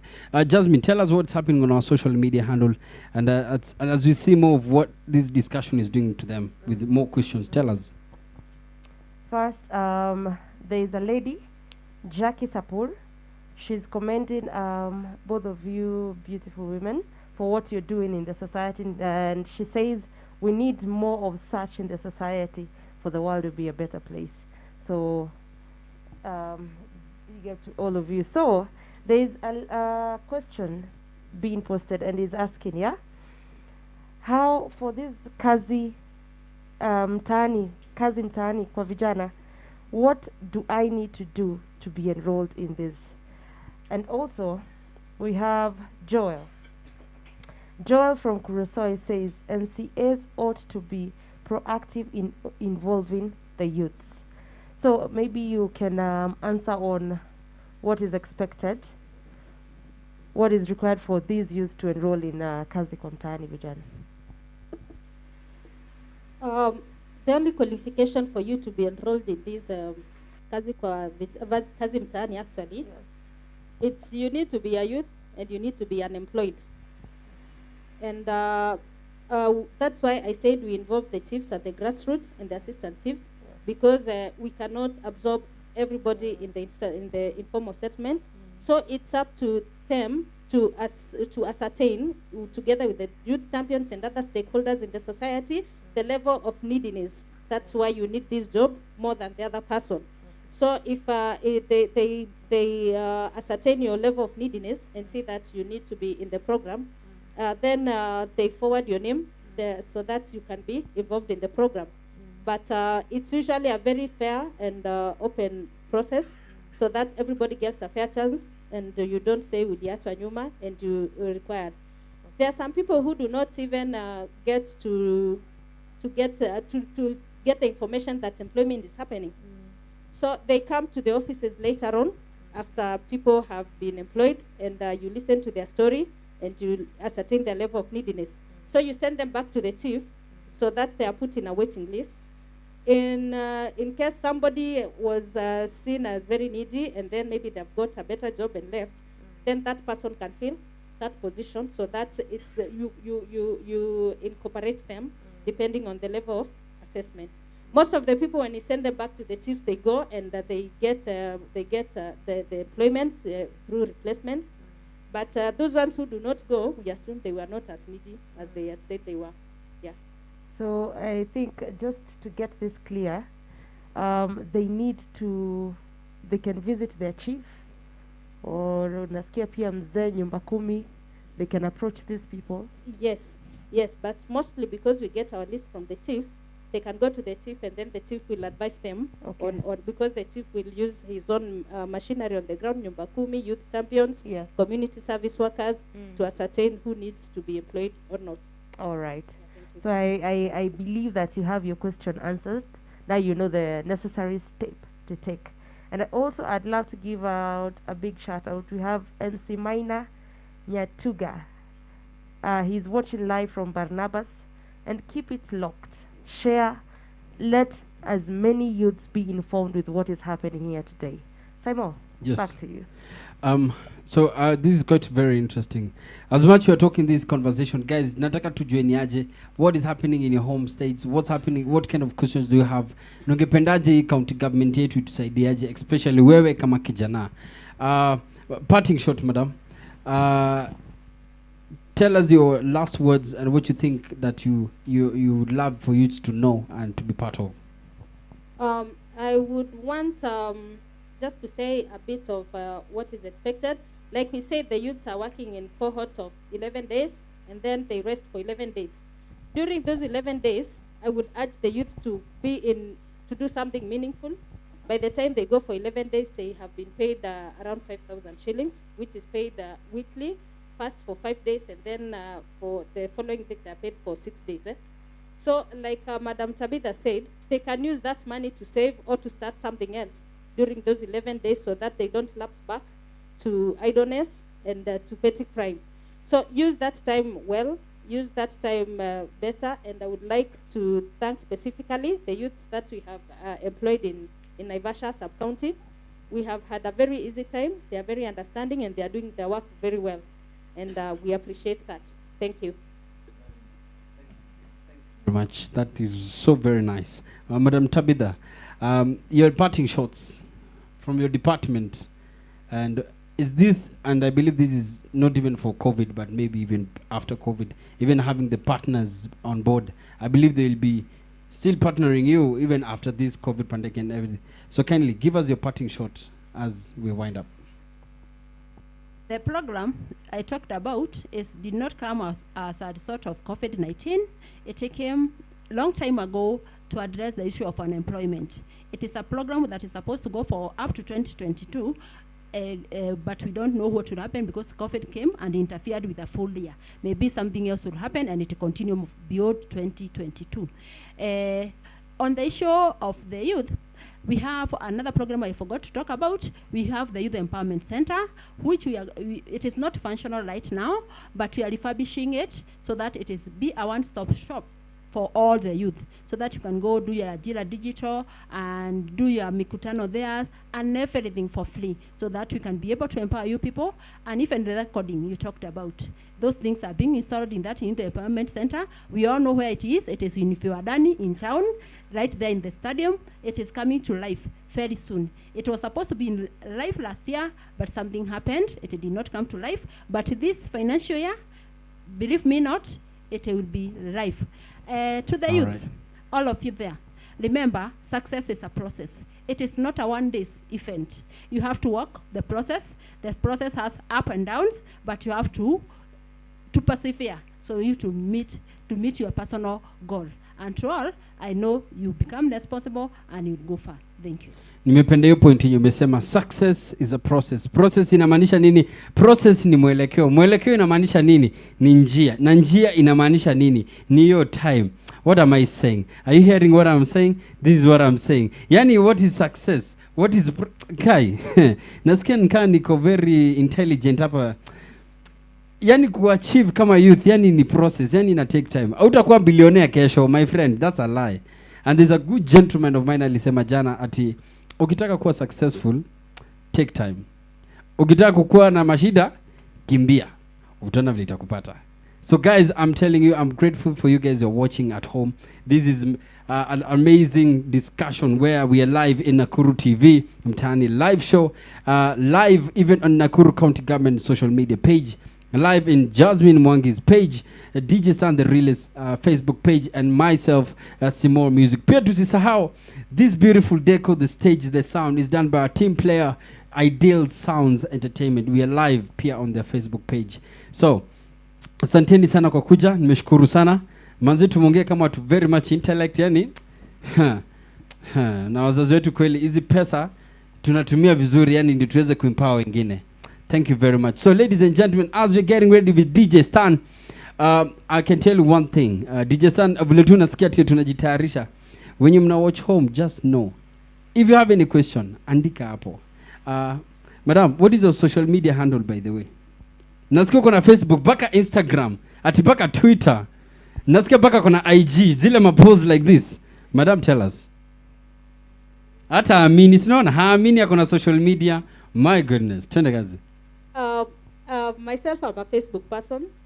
I've not yet hacked Instagram, but you can find me there. I log in with my Facebook account. So on Twitter, I'm also there. My Facebook is Siokau Kimondio. And that's the name I use on Instagram. And on Twitter, I'm Ima Kimondio. Ima Kimondio.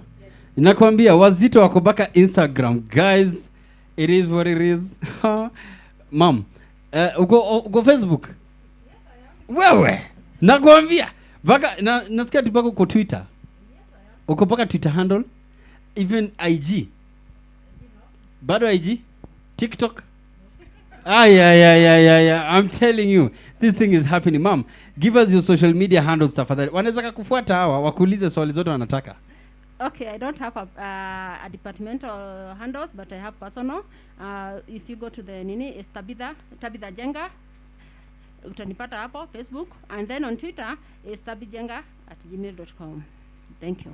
Wow. Mina kuambia, tuko digital, ladies and gentlemen. Jasmine, ebu angalia hiyo camera manze na uambie wase wenye wako nyumbani manze, what is happening, the discussion vile inabamba. Saizi tunaingia segment inaitwa My COVID Story. Tunataka kusikia stories za wase because of during this time ya pandemic. But tell us, Jasmine, something. First, I'd love to give a big shout out to Chege wa Madenge and to tell all the youths that are watching us right now. It is our time, and like we've been told, for the nation to the economic state to grow, for the nation to grow, they need a youth, and this is our time. So keep it locked in. Ask question, man. Hii ni time ya kujua. Kama ujui, hakuna kitu paka kukubali. I do not know. You know.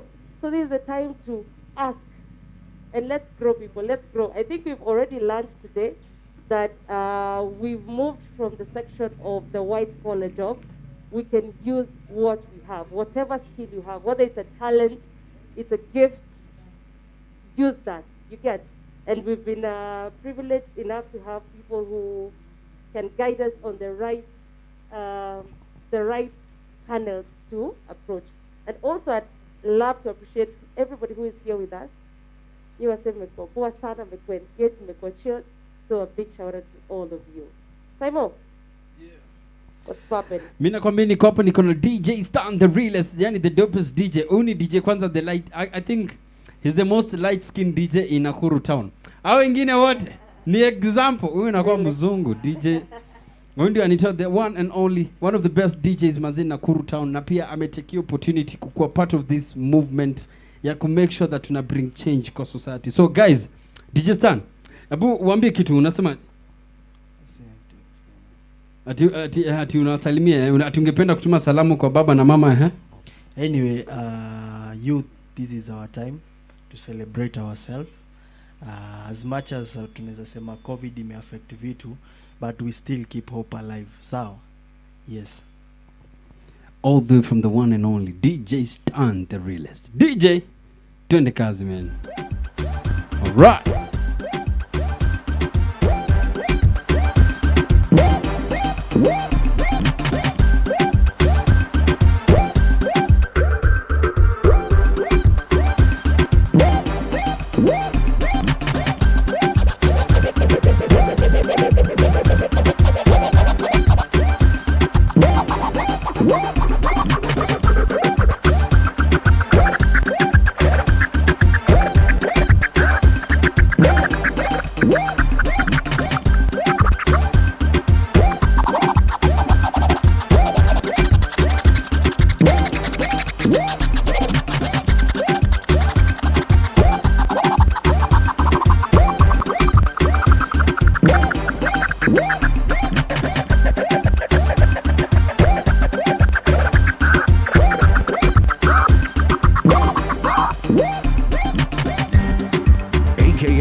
Nikicheza ngoma, iwe ngoma noma, nikisoma neno, iwe noma noma, nikipiga wera, iwe wera noma, devo akileta shida, TW, tiga wanawe, noma, tiga wanawe, noma,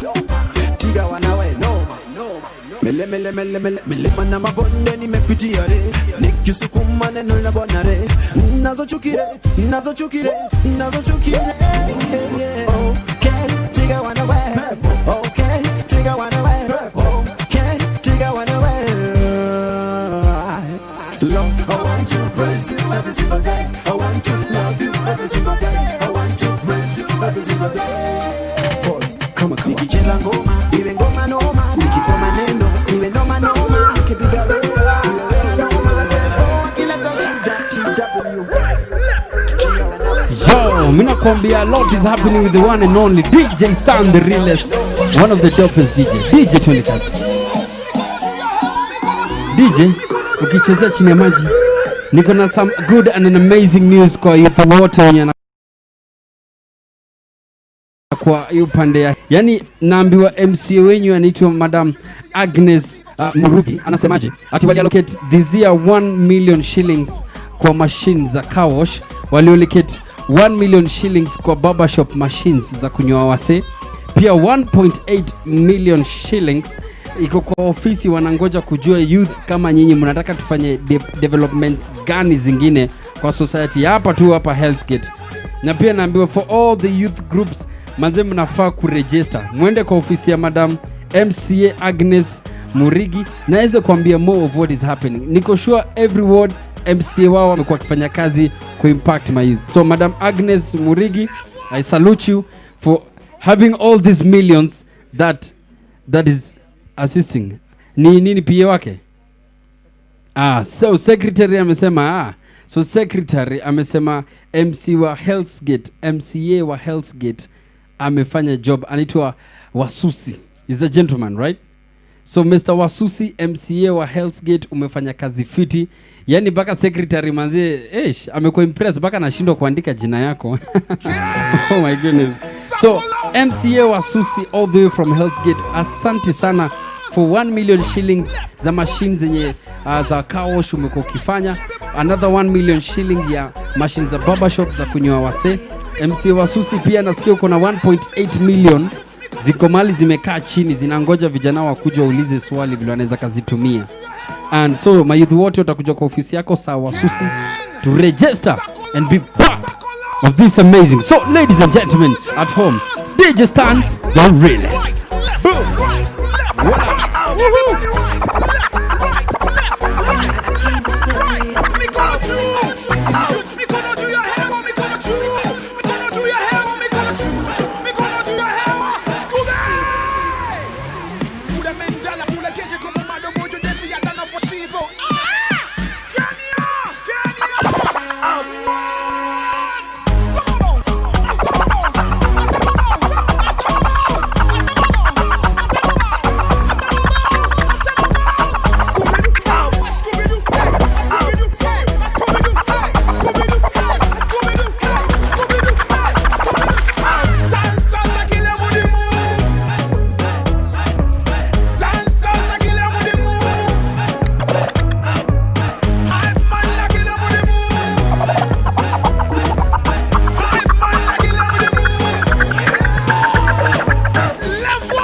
Ladies and gentlemen, tunaingia the next segment, a beautiful segment about my COVID story. So kama wewe ni youth, tafadhali tumekupatia like 2 minutes ya kukunywa maji, na we want now to sit down. We have amazing films zenye vijana kutoka upande wa Naivasha na wamekuwa kiuliza maswali na pia the challenges wamekuwa ki-experience during this pandemic time. So ladies and gentlemen, we are going for our next segment where we call it My COVID Story. We want to have good conversation and let's see kind of challenges my youth wamekuwa kipitia. DJ Stan, the realest. Stand out kwa bakie kama ko be brand umenishangaza niko Okay ni God amefanya and I know he did it. Yesu ndio kusema and I know he did it. Nani nina Yesu nitako kuhubiri. Mimi naro Holy Spirit and I know it. Misi kwa na note, misi kwa na copy. Salo na ina mob, Yesu jana mob. Repeat it. Anavuna manager, manipula manager, zunguko kute Jericho na trumpet wakidhani je. Situnavotaka jitu, don't follow the leader. Kifanya timera echo. Unakaa base, ndio neutralize acids. No maka movie ninja assassins. Jaribu Yesu wacha was. Check it out.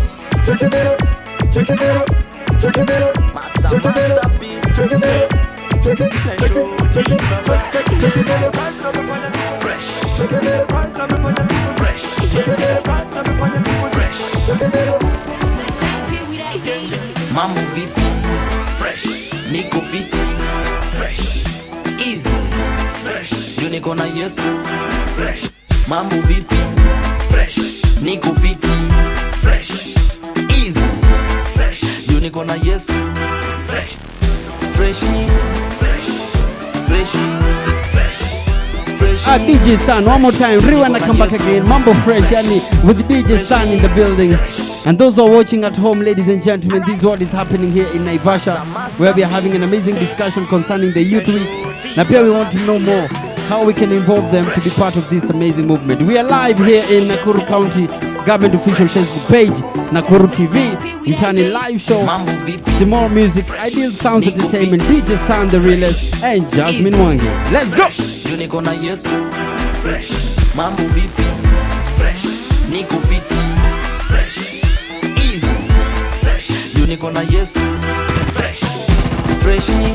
Fresh. Freshy. Fresh. Freshy. Fresh. Niko na Yesu. Fresh. Freshy. Fresh. Freshy. Fresh. Freshy. Fresh. Niko na Yesu. Fresh. Birthday ni mbili. Nimezaliwa tena. Birthday ni mbili. Uliza Nicodemus. Sasa fresh. Mimi niko na Yesu fresh. Sasa fresh. Niko sawa kwa Yesu fresh.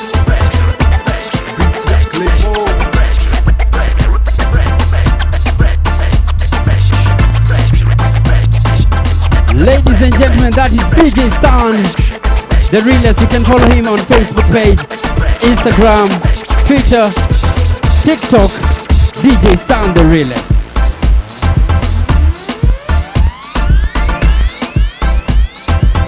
DJ Mother Maki, aka Mr. Mutha Maki. He's the vibe.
Mungu na familia zetu kutupatia nguvu na kusimama nyuma yetu kwenda street sumo.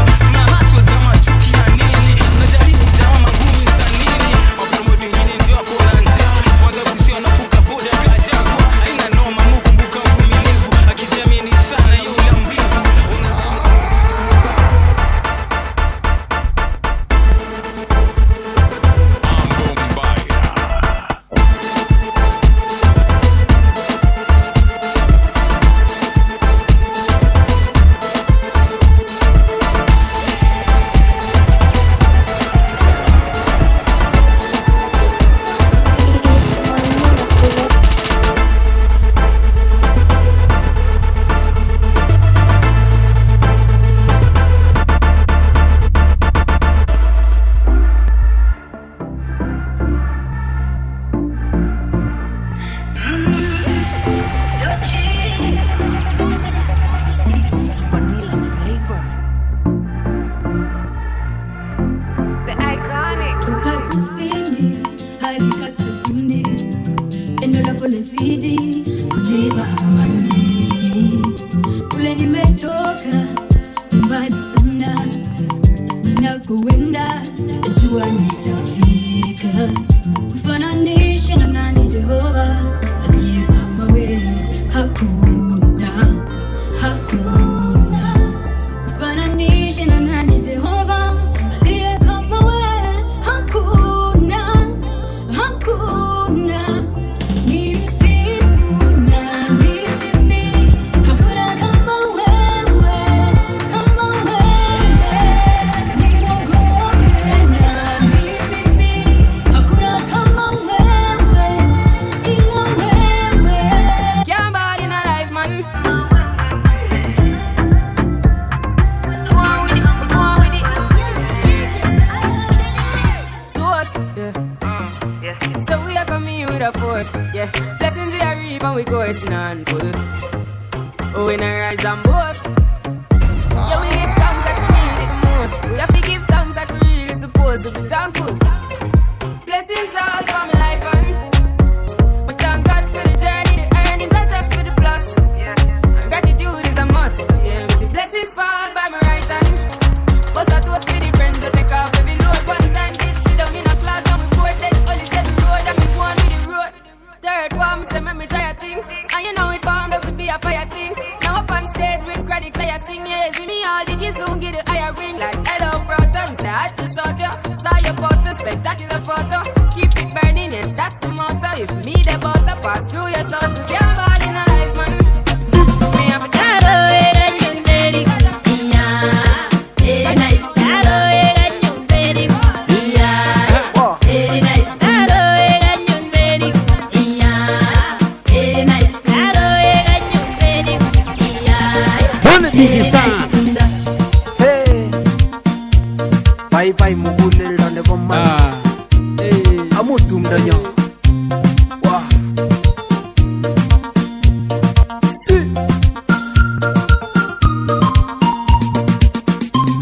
Yes, all of the years I've died now. It's tight I've killed your jamu and he goes to die. Very nice. Yes, all of the years I've died now. It's tight I've killed your jamu and he goes to die. Very nice. Shadow and you're very good. Yeah. Very nice. Shadow and you're very good. Yeah. I think watu wa English walitukopa.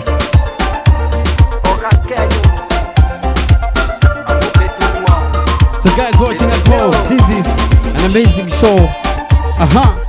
Hey, hey, hey. DJ Star.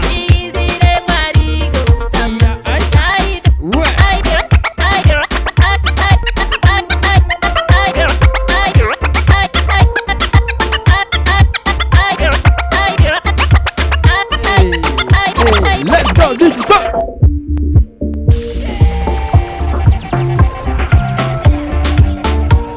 And I'm telling you, that's how it's happening. An amazing performance by an amazing mix. DJ Stan, the realest. Mr. Mudhamaki. Yeah.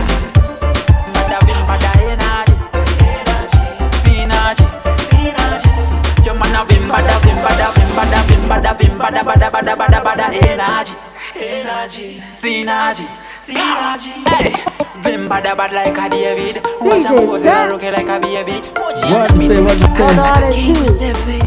This is an amazing DJ, ladies and gentlemen, all the way from Nakuru. Uni DJ mnoma sana.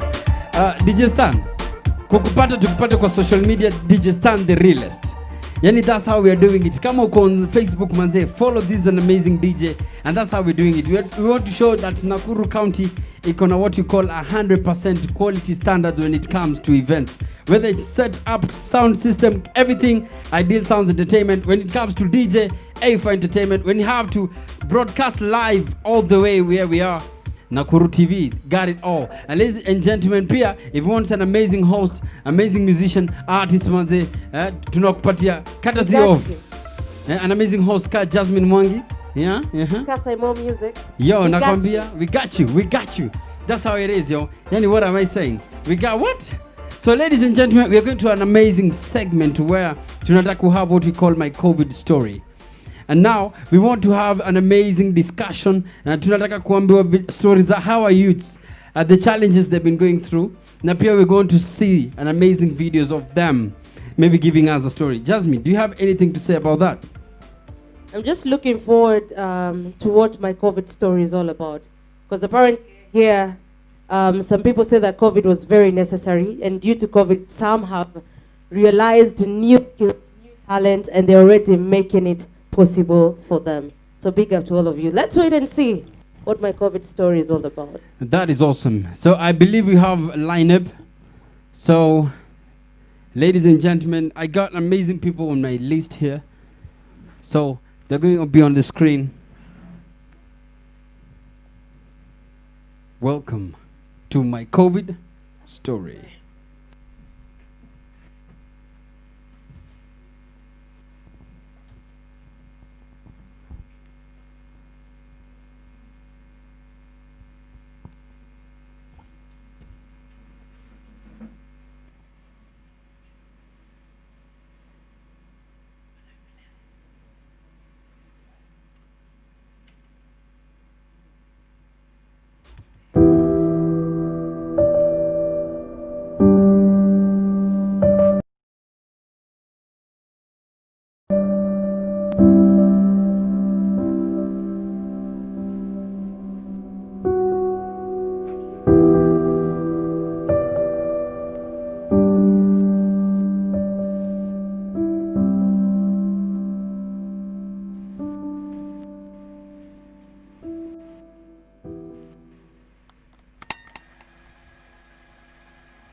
The year 2020. A deadly respiratory virus, well known as coronavirus, that was now spreading fast across the world, hit Kenya. The first case was reported in the month of March. The whole country was in a state of panic. Though some people did not take it with the intensity that it really required, they thought it would last for a couple of weeks, then it would disappear. But that was not the case. Numbers were beginning to rise numerously as days passed, and most of the institutions were forced to close down in order to manage the spread. I had to go home from school. While at home, I got used to the situation to a point where I didn't wear a face mask whenever I went out unless I saw a police officer. I went to house parties, not caring whether I'd get infected or not. My mom warned me so many times. She even got me several masks, but I never listened. It was all about you only live once, so I went out whenever I wanted, lied to them about it. I didn't know that things were about to change completely. Days passed and I did what I did best, breaking the rules. I started feeling sick. At first I thought it was just a flu. Though I had symptoms close to those of COVID, I was too afraid to tell anyone. I didn't want to be scolded. I knew they would blame it all on me, so just kept it to myself. Till one morning I woke up and found my mom lying on the floor. She was really sick, she was helpless. So I had to call for help from the neighbors. They were too afraid to come close, would want to get infected. They helped call 719 for medical attention. And within no time they had arrived. They took my mom and carried us along, my 7-year-old brother and I. We were tested for COVID and we all tested positive. It broke me. We were taken to different sections for isolation. And after a while, I was fully recovered and discharged to go home. But the most heartbreaking thing is that my mom and brother had succumbed to COVID. Weeks passed and I couldn't wrap my mind around the thought that I was the sole reason why my mom and brother had passed on. I kept thinking about it over and over again. I stayed in my room. I couldn't go out. And it got to a point I couldn't take it anymore. I took poison. Next thing I remember is I woke up in a hospital bed. I underwent treatment, and after that I went to therapy. Yeah, several years have passed, but I've never forgotten that year. All I had to do is follow 5 simple rules. 5 simple rules just to wash my hands at all times, wear a face mask whenever I went out, maintaining social distance, stayed at home if I had to or if I could, and just reporting whenever I felt sick. Just that. Now I have to live with it for the rest of my life.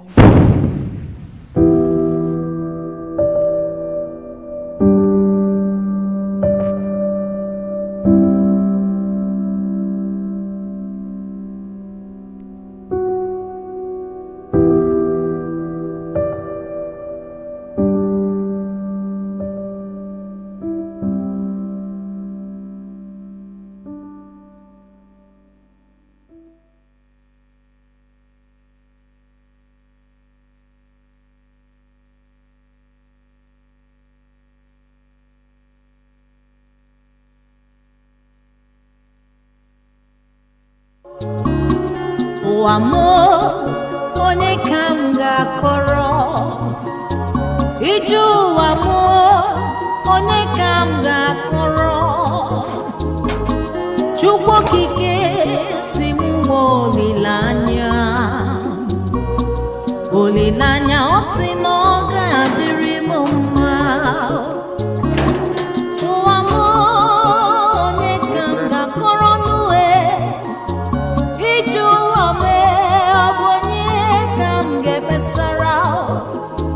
ma Chukwu okike si m nwe olileanya olileanya ọ sị na ọ ga-adịrị m mma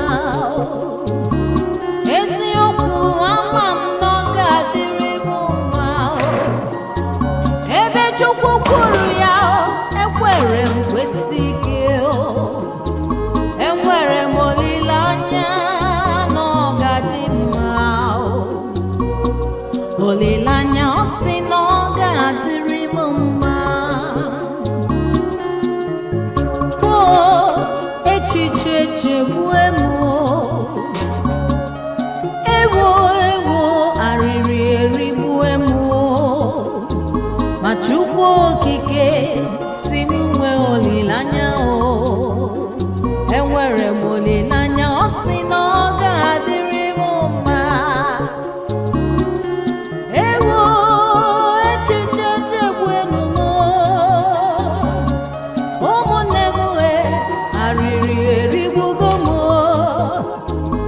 Chukwu okike si m nwe olileanya olileanya ọ sị na ọ ga-adịrị m mma ụwa m onye ka m ga-akọrọ ije ụwa m onye ka m ga-akọrọ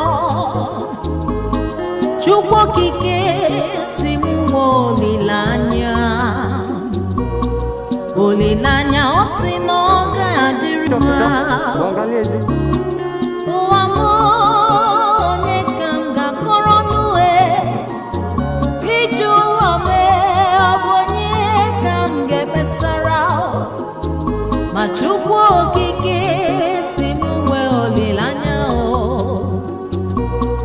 olileanya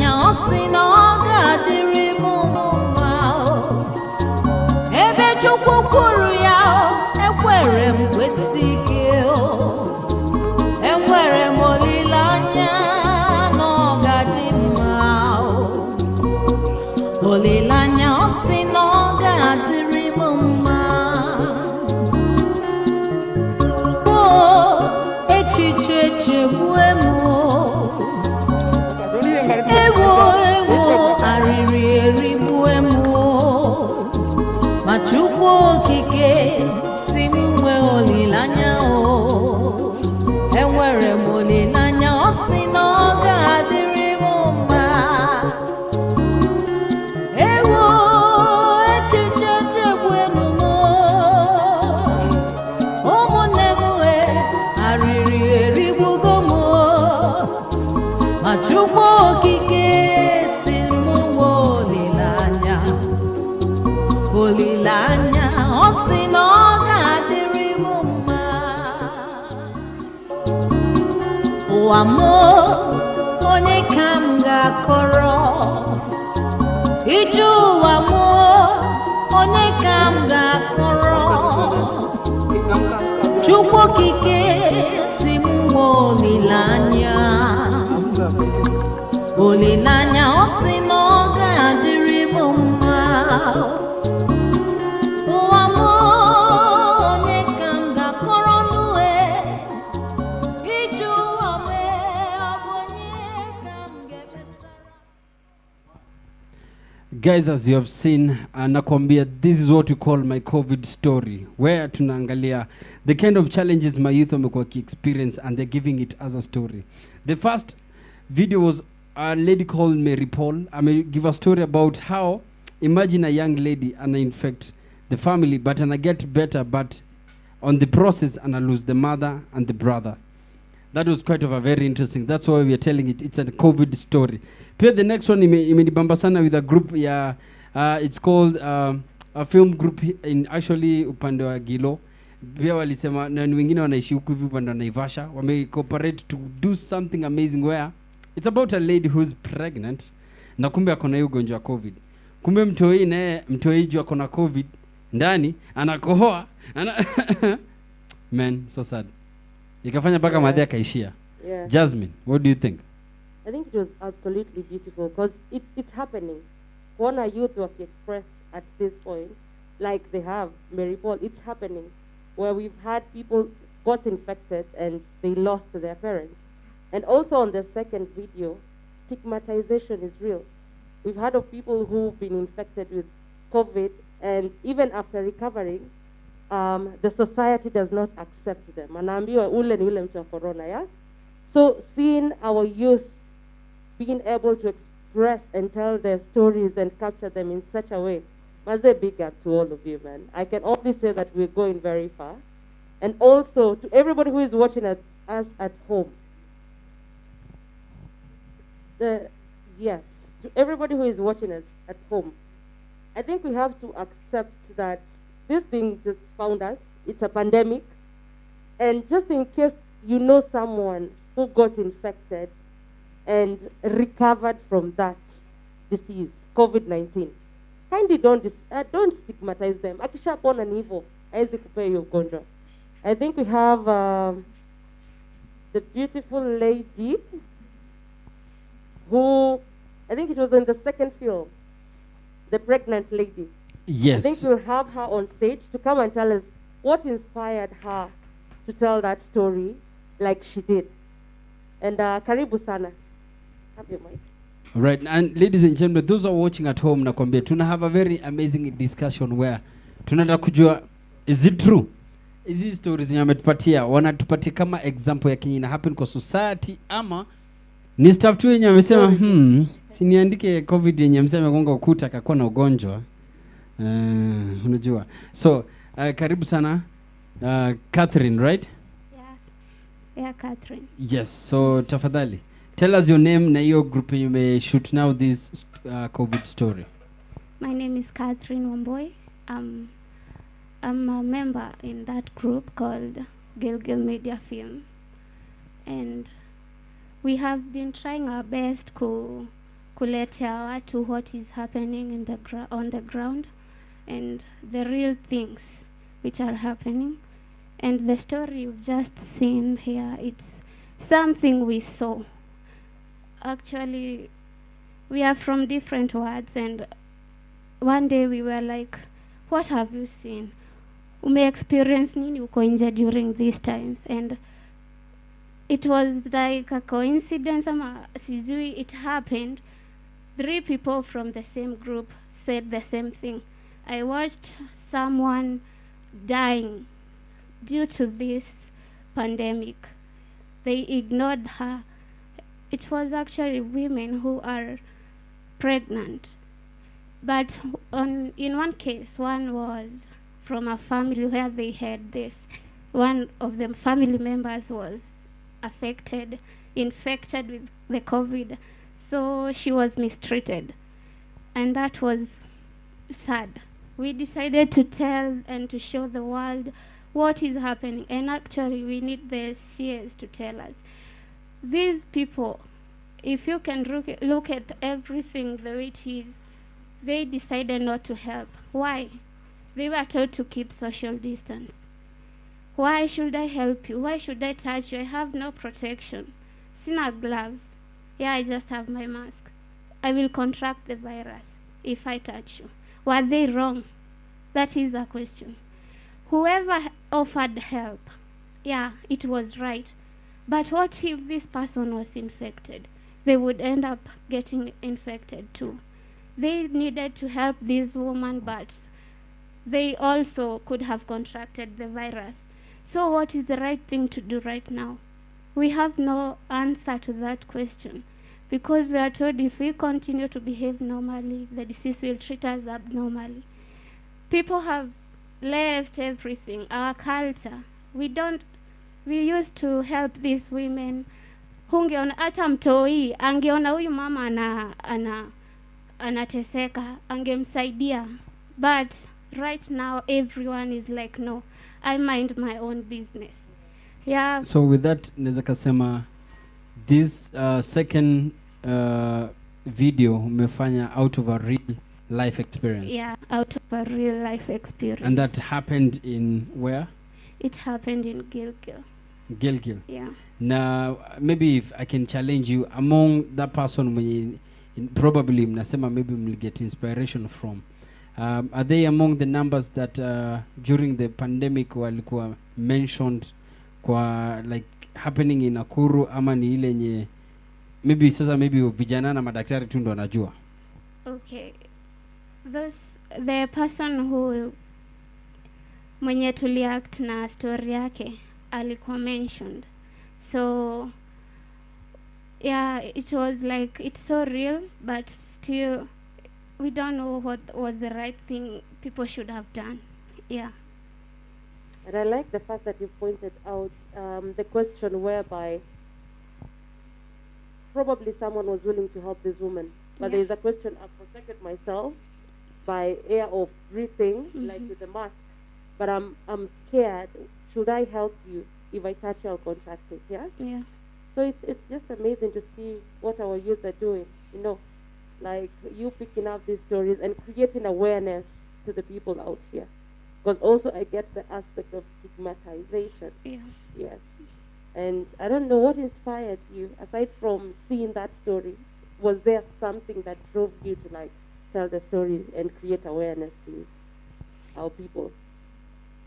Yeah, we as youths, we couldn't just watch and just keep quiet. We needed to know, what can the government do? What can they tell the people? Should we keep on going this way and lose lives as we are protecting lives? We are losing as much as we are losing, we are also protecting ours. And as much as I'm protecting my life, someone else is losing his or hers. So we are left in a dilemma. Yeah. So unasikia hiyo concept yenye guys are left in a quite big challenge. But inaweza give even a challenge to the society. Why don't they involve maybe medical health centers? Why don't they involve even clinics, you know? Because najua challenge kubwa sisi kama vijana tuna expect a lot kwa gava. Like, oh, we are waiting nitakaa kwa nyumba ningoje kazi kwa vijana ama kazi mtaani nitafute, you know. But I feel guys need to be involved more in sense of even like chemists and the pharmacies, you know. You need to involve them to start helping around before we get the main assistance from the ones we are looking for. And ideally, that's what is happening here. So guys who are watching at home, we are so grateful having Catherine with us and telling us about this, the COVID story of what inspired them to shoot this story. And it's a real fact story. Lastly, did they sanitize kila mahali penye huyo mama alitembea? Baka penye anakaa? Hospitali? Baka to the end of the barrel? Maybe you can tell us what maybe you got the info from. Okay, about the details about sanitizing, where the woman came from and all that. Our content was just to express what's happening. We didn't want to get the details, what's happening actually, real thing, because that would be so devastating. If this is what is happening and they are just neighbors and some people passing by, what about the person next to you? What is that going to be like? It would be worse. So this is just the skin. Yeah. I think I won't say I think. We appreciate what you're doing and keep on telling stories. And you know, the beauty is that you're not just telling stories, you're creating awareness on what is happening in the society. And hopefully that these stories will grow into the next biggest film, you know. So keep at this, and we appreciate you so much. Thank you. Yes, thank you. Thank you, Catherine. And for those guys who are watching at home, as you can see, manzi, tuko na conversation interesting sana concerning the COVID na challenge imekuwa ikihappen kwa society, manzi. That is how tunaongea about the real things that is happening in our society. During this pandemic, gava imekuwa ikisema tu again and again, let's wear the mask, let's sanitize, let's wash our hands for about 20 seconds. Maji ikiran, si ati maji ile yenye sijua tunarusha juu tena unaendelea ukirusha juu, no. Ina run, you know, and make sure that manzi una keep distance. Hadi kwa matatu pia manzi, unajua, let's safeguard our lives manzi, tusikue tu wase greedy sana ama aje. So we're having the next one. Let's do this.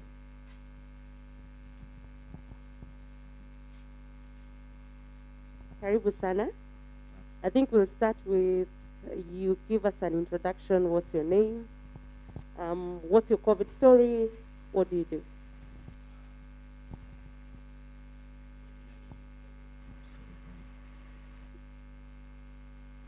Kwa majina ni Simon Kimani. Yangu ni personal like. Hata kabla uanze my guy you guy. Hujaka mna mask uko sawa? Karibu sana, karibu sana. Usikule mic pia. Najua wewe kisha. Twende kazi, give us your name bro. Majina ni Simon Kimani. Okay.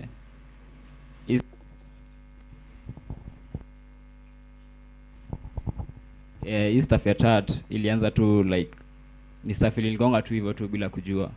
So like hadi mimi personal mimi ni tattoo like see it like tattoo mimi ni artist tu like siko najua naweza fanya tattoo. But sasa kuna day fulani umekaa tu hivi tu like oshe body na familia tumekaa tu vitu na venye tu COVID venye iliingia tu vitu once ikaonga kila mse, kazi zikafungwa, watu kwenda home, vitu zikasimama, tunapata desperation, kila mtu anatafuta do, si ndio? So mid day fulani nimekaa tu vitu kejani, actually ni family member akaniambia Kim uko na wera? Nikamwambia yes I miss na wera. Akaniambia niko na kazi hivi kama hivi so sonaro huko na niko Naivasha, so napata juu kwa desperate na do lazima utapata do kila pahali.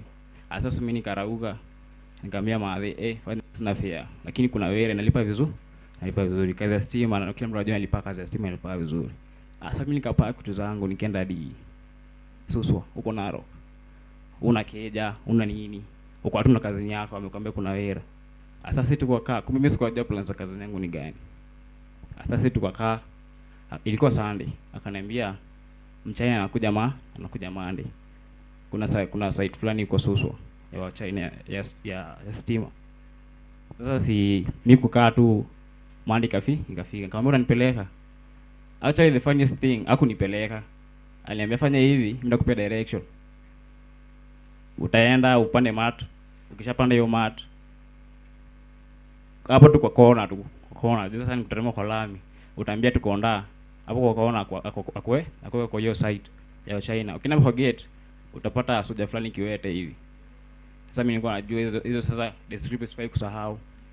Sasa juu plan yake ilikuwa tu kunikon, akanilipia di mat, akanikuficha white, akanipea mat, akanilipia, mimi nikapanda. Basi hapo ndo nilimwambia hakunia kwa site ya kwanza, site mbili iko Narok. Hakunia kwa site ya kwanza, akania kwa site ya pili. So ndio nimepitishwa. Uneni kwa barabara. Umetoka kutoka hapa tuseme hadi Gilo. Uneni. Kazini yako alikopea 250. 50 uneni. Mimi kwenda hapo kwa gate naambia soja, sasa poa. Ananishow unadai nini hapa? Nikaambiwa nilikuwa kila kitu, KRA, makaratasi zote, documents za wera. Nikamwambia mimi nimeambiwa kuna mchana anakuja kuchukua watu anakuja kuchukua watu na kuna job vacant. Akaniambia ulikuwa umeambiwa ndio site yenye anakuja kuchukua watu. Akasema akasema si site. Hebu ile site ile huko juu. Sasa nimefikishwa di satellite. Kama unajua satellite kama tembea. Ukifika Suswa, nyuma yake sasa ni satellite. Sasa niko satellite. Nafaa nitembea Kiguu hadi Suswa. Asina nini. Afu huko ni highway. So mama tunakuja zimejaa. So una choice kutembea. Kuangalia niko na yenyewe bado usoja nilikuwa nimeambiwa sikiwete. Sio ngoja kwa kitumba. Ngoja kwa kitumba. Yasimi kabidi nimeanza kupika Kiguu. Nikapiga Kiguu nikatrek. Hakuna transness. Hakuna yenye nasimama. Mat zinakuja zimejaa. Mama acha mwana unajua unasikia tu man Mungu amekuonea leo. Je, mimi ni chafa. Ilikuwa kitu saa 2 nilitry kwa lie makilomita. Jua kuna mtu nasimama, kuna mtu akupea lift. Nikafika hapo kitu saa 8. Sasa gate yenye nilikuwa nipewe wera. Nikafika. Kumbe kaza jambo kwa kijani, Juve niliendanga sasa hiyo Sunday, ilibidi tumebuka dikeja. Unabuku nyumba unalipa nini tenga 3. Hiyo za 3 inakushikilia hiyo mwezi wa kwanza. Sasa hiyo pili unalipa 45, juu ni mgeni. So una dikazi, ushalipa rent. Na nyumba tu kuna mato na hagaza kupika sapa, juu jifiche itakuwaje. Kumbe kaza yangu alikuwa anifetch kila kitu. Unajua venye COVID ilimchapa. Life ikasimama. So hakuona anything ya kufanya. Ana penya talala, alikuwa na mimi sijui alijipata Jesuswa. Sijui. Mimi nilimpia tu wera. Kwenda hapo kwa gate. Sasa ngapata na soja kiwete. Akaniambia, "Yes, mchana alikuwa anachukua kazi watu leo. But umechelewa. Yeye alikuwa kuja akichukua watu na kienda. So kama ningefika saa 2 ningepata job. Sasa nikafika late, nikafika saa 6. Mimi na makaratasi zangu nikarudi mbili kwa nyumba. Kule kwa nyumba kifuli tulikuwa buy spare mbili. Kifuli lakini inakuwa na vifungo 3. So akachukua moja nikabaki na mbili. Juu alikuwa anasema tulala na wewe. Kufika nafungua mlango nikana ninaingia tena. Haina kitu. Hakuna kitu imebaki. Kumpigia akakata mara ya kwanza. Unataka kusema kuzoko alikubeba? Kwanza kama umeibwa na familia. Unajua kwanza kibwa na familia ndio tricky zaidi. Kumpigia mara ya kwanza ni mteja. Kumpigia mara ya pili mteja. Mara ya tatu kwa nikaja nimeibiwa, akasema si imekwenda mteja. Ikazima kabisa. Hata nilicheka zaidi. Kupiga mara ya 4 inaniambia namba itumiki. Unashindwa hiyo mseko kwani alikuwa amekuja shopping kwangu. Sasa mimi nimekaa kwa room empty tu. Kabidi nimepigia mkoro madhe. Nikamwambia fanya hivi. Ule kazi nitia kazi. Kumeharibika. Hii mwaka iko mbuka yangu. Akaniambia ako wapi? Namba haitumiki mamuski. Namba haitumiki. Menda kiendanga na kila kitu. Hata mimi kuibia kila kitu Sasa option ndio imebaki nitoe tu mwili yangu tuko Narok. Hata sina chakula kukula, kuna pendalala. Ndio tu Naivasha yetu mzuri. Naivasha yetu mzuri. Kufika Naivasha. Nikarudi kijani pale kuangalia zile vitu kadhaa nilikuwa nimebaki nazo, nikasukuma nazo maisha hiyo Januari. Lazima uhaso. Kijana tu lazima tu uhaso. Job ya pili ikatokea Amiran na kujenga greenhouse. Unajua Amiran? Na kujenga greenhouse. Tukaambua contract imebadilishwa. Haiko hapa Pinless. Iko wapi? Kemende bado itabidi sasa bwana tena. Uende Kemende huko unaishi huko. Ndio site huko unaishi kwa site. tumefanya wera. Sasa site ile inaendelea kuisha. Kazi ikiendelea kuisha, contractor akasema mimi nitabaki na wale vijana wangu wenye nilikuwa nimekuja nao, lakini nyewe mnaishi huko around, the contract imeisha, tabii moche kazi. Sasa mimi nilikuwa nabatikia, mimi nilikuwa one of them. Sasa nikabaki, lakini wale wa pale around, sio unajua wakati kazi kabidi wameenda kwa mkoa wao, wakaenda shopping tena kwa nyumba. Huko kazi mimi na kwa shopping kwa nyumba mara ya pili mwaka mmoja. Kwani ulikuwa unakaa nao kwa nyumba yako pia? Sasa unajua like site huwezi poa kija moja peke yako, huwezi. Mnapoa kija watu watatu, ndio sasa nyumba ni less, mtoshe ndio asubuhi mko mkienda wera. Na wewe ni mgenerous basi. Wewe ni maisha wewe. Wapatie kila kitu hadi kiatu. Unawapea tu kuwapea. Diwana asanti. Sasa uko wera, mtoko shopping. Maana unarudi tu jioni tu. Mimi hadi hiyo kazi sikumalizianga by the way. Basi ndio hapo ndo nitakuulizia, after some hizo challenges ulianza kupitia, what made you start doing the tattoo? Ile sasa ukasema nimeamua sasa. Sasa ndo nafika hapo. Sasa wakati nilifika hapa nikaona sasa hii life hii ya kuhustle ni tricky. Mimi sasa nimekuwa nikaa Huduma Center. Itabidi nikaambia mkubwa fanya hivi, mimi nimebeba kila kitu kwa nyumba. Hata niendelee maisha yangu tu ingine naweza survive vingine. Nilifika tao hapo Biashara Plaza. Actually Naivasha mzima I think ni mtu mmoja anachora tattoo Biashara Plaza. So mimi nilifika hapo tao nilikuwa nimeenda actually kuban movie. Nikasema sasa imekuwa most. Hata niteremsha na kamo movie. Kufika hapo nikaona chali fulani ametoka kuchora tattoo. Hapo hivyo airport BP second floor. Chali fulani amechora tattoo. But mimi life yangu nakonga artist, siko nimejua nikieleza chora tattoo. Like social media platforms zangu yani nikichora tu picha na pencil na post huko. So hata kama nikusell arts kuna hizi apps za kama DeviantArt. Hizo ndio una sell art unalipa $0.06. So ni 6 bob ya Kenya. Unapata. So like hakuna tu venye hata maartist wa huku unapata like ni shop, wanafungua shop ndio waanza kuchorea wakianza lazima uzi advertise kwanza ndio watu waanze come through. Unapata. So mimi kufika hapo nikapata jamaa anachora tattoo. But nilibatikia mimi ni artist. So hapo nilibatikia mimi ni artist. So uniambia ati ajali akawa nimekaa kama customer. Akaniambia fanya hivi, umekaa kama customer, kaambia hizi. Sijakaa kama customer. Mimi kuna msee fulani mwana anachora tattoo, nilikuwa nataka kuona vitu vingi safi inafanyangwa.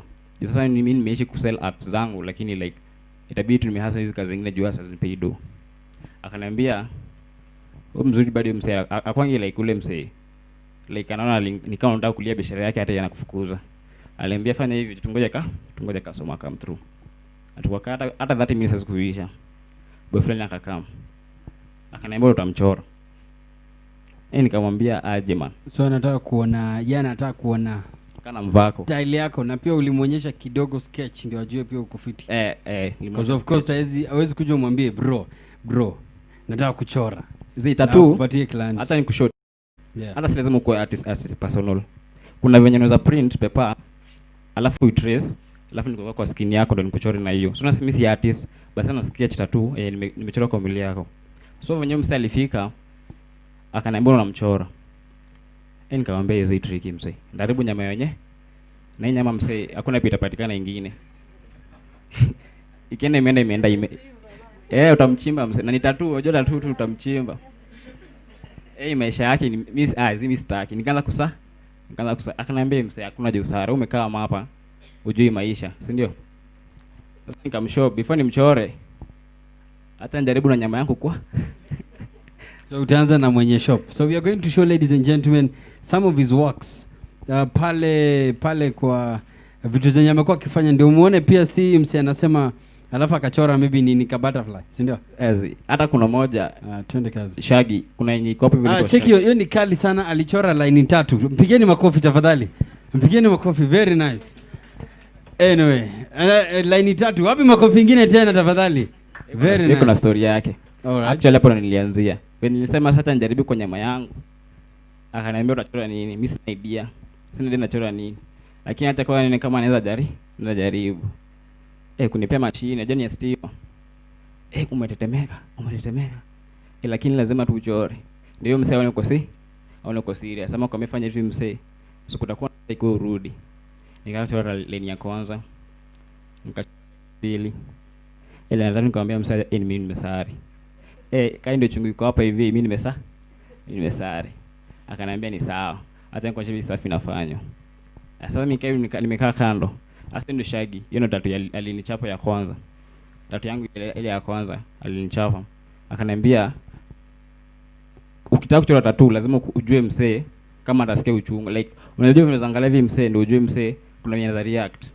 So kwanza usikie uchungu utasikia ndio ni kama utakuwa gentle na msee wako.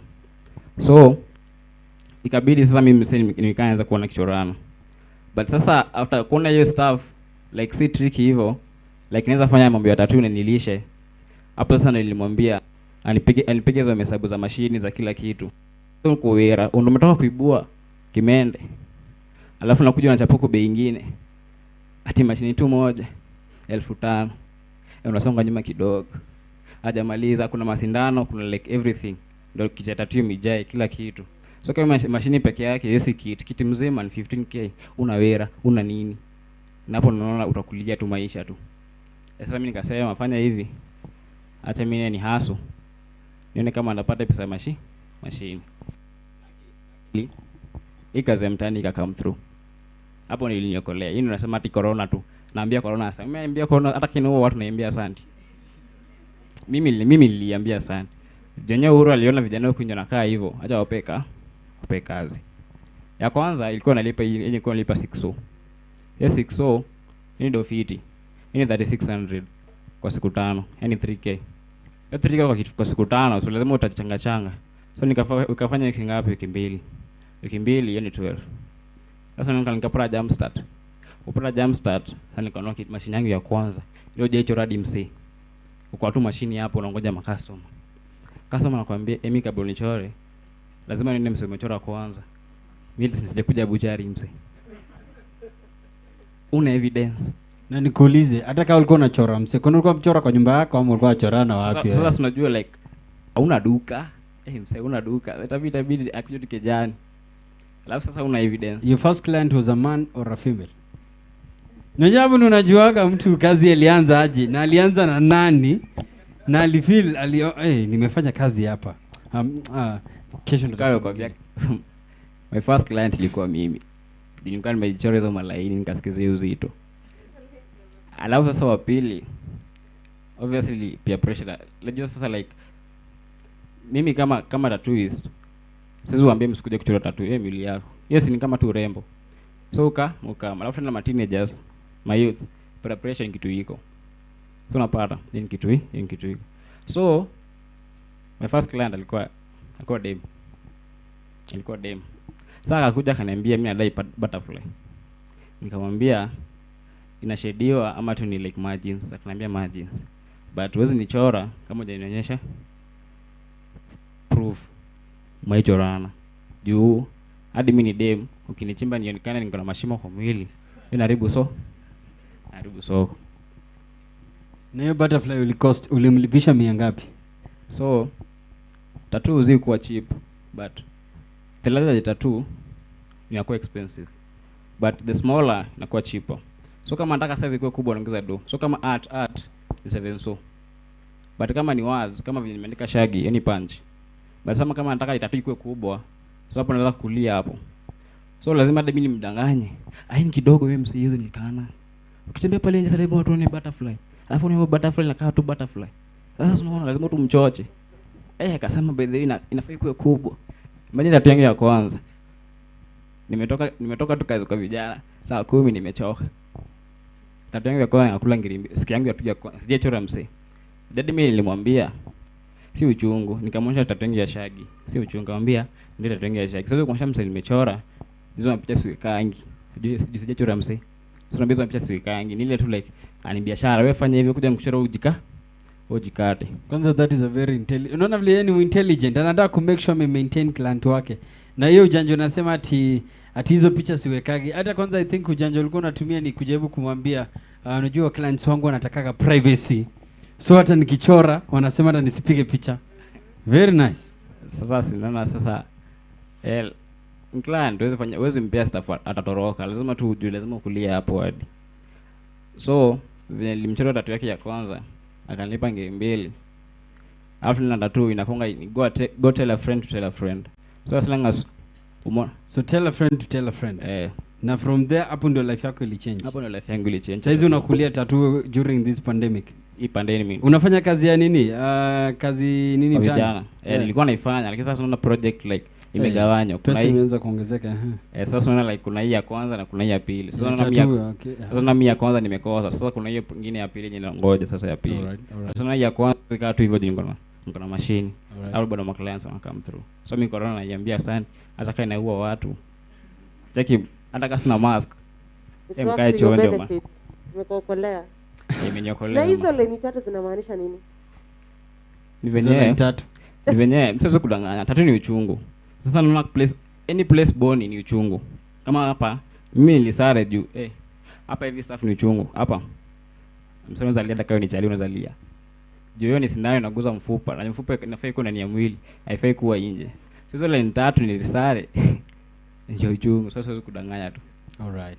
So ladies and gentlemen, those watching at home, yani tunataka kuonyesha vile COVID imekuwa ikichange life ya say, move from one angle of kind of entrepreneurship to another.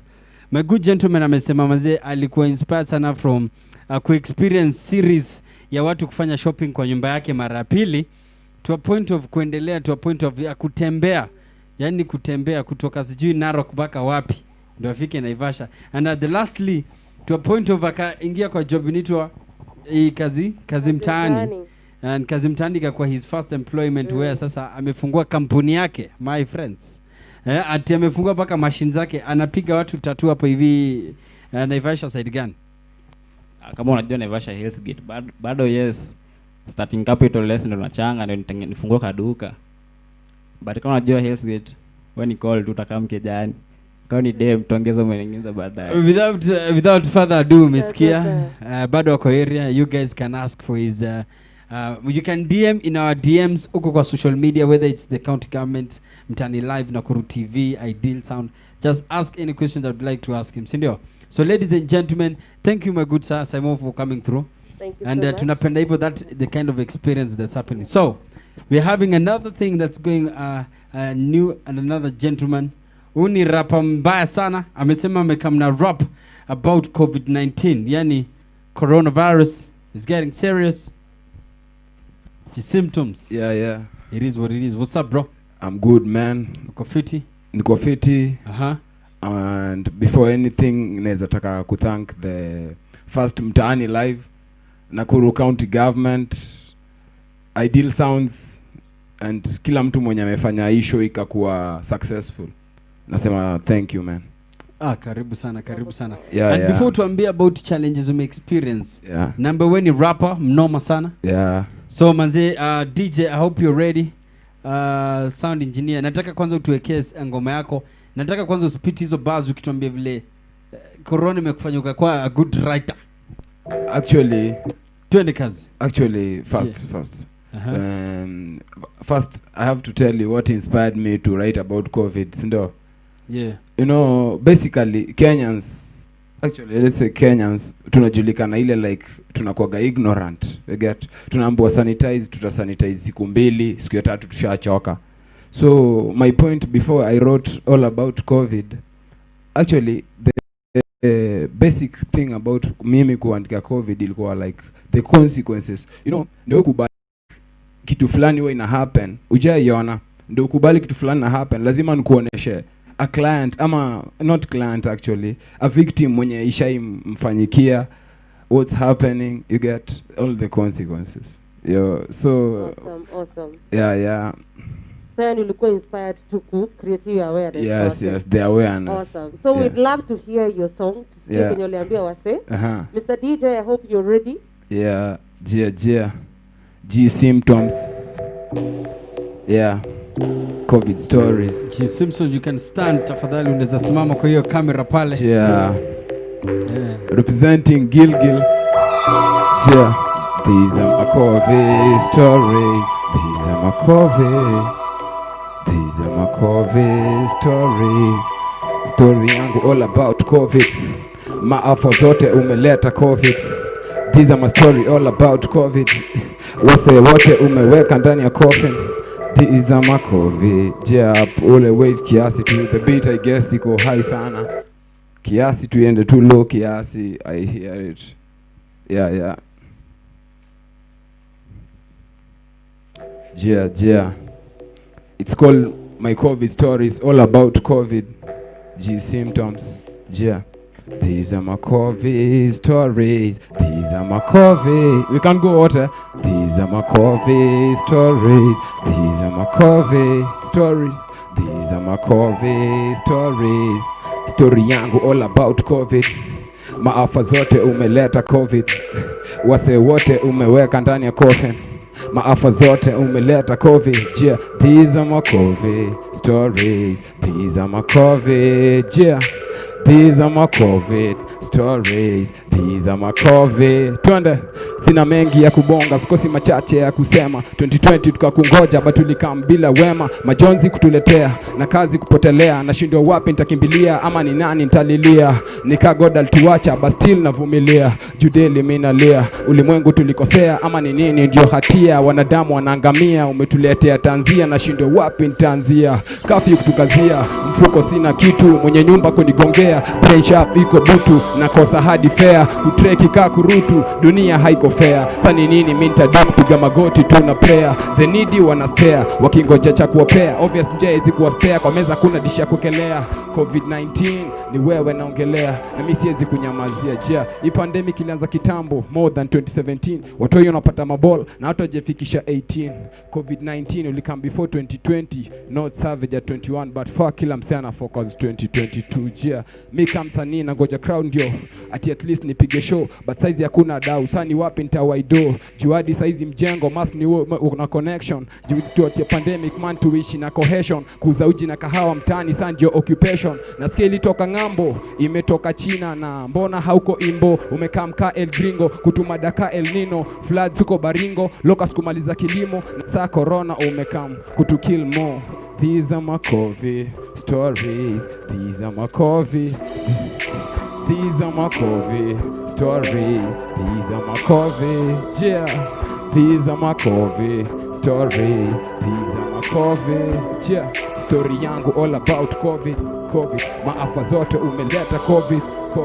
Maafa zote umeleta COVID. Wase wote umeweka ndani ya coffin. These are my COVID. Yeah, early pregnancies, no schooling, student getting brain vacancies. Sanitizing is the strategy, death is the remedy. Mood use of somber, gotta catch up with the melody. Burying of the dead while fighting up with agony. No job vacancies, no political rallies, no crowd gatherings, no job vacancies. Kids back at home, now service to all the suffering. You gotta be tougher, hard and for turn from the genesis. Open your third eye, man, the wild god fantasy. Tulimadona virusi, jul kuyavrahisi. Tumekosa pa kuishi, saa tunaishi kama wakimbizi.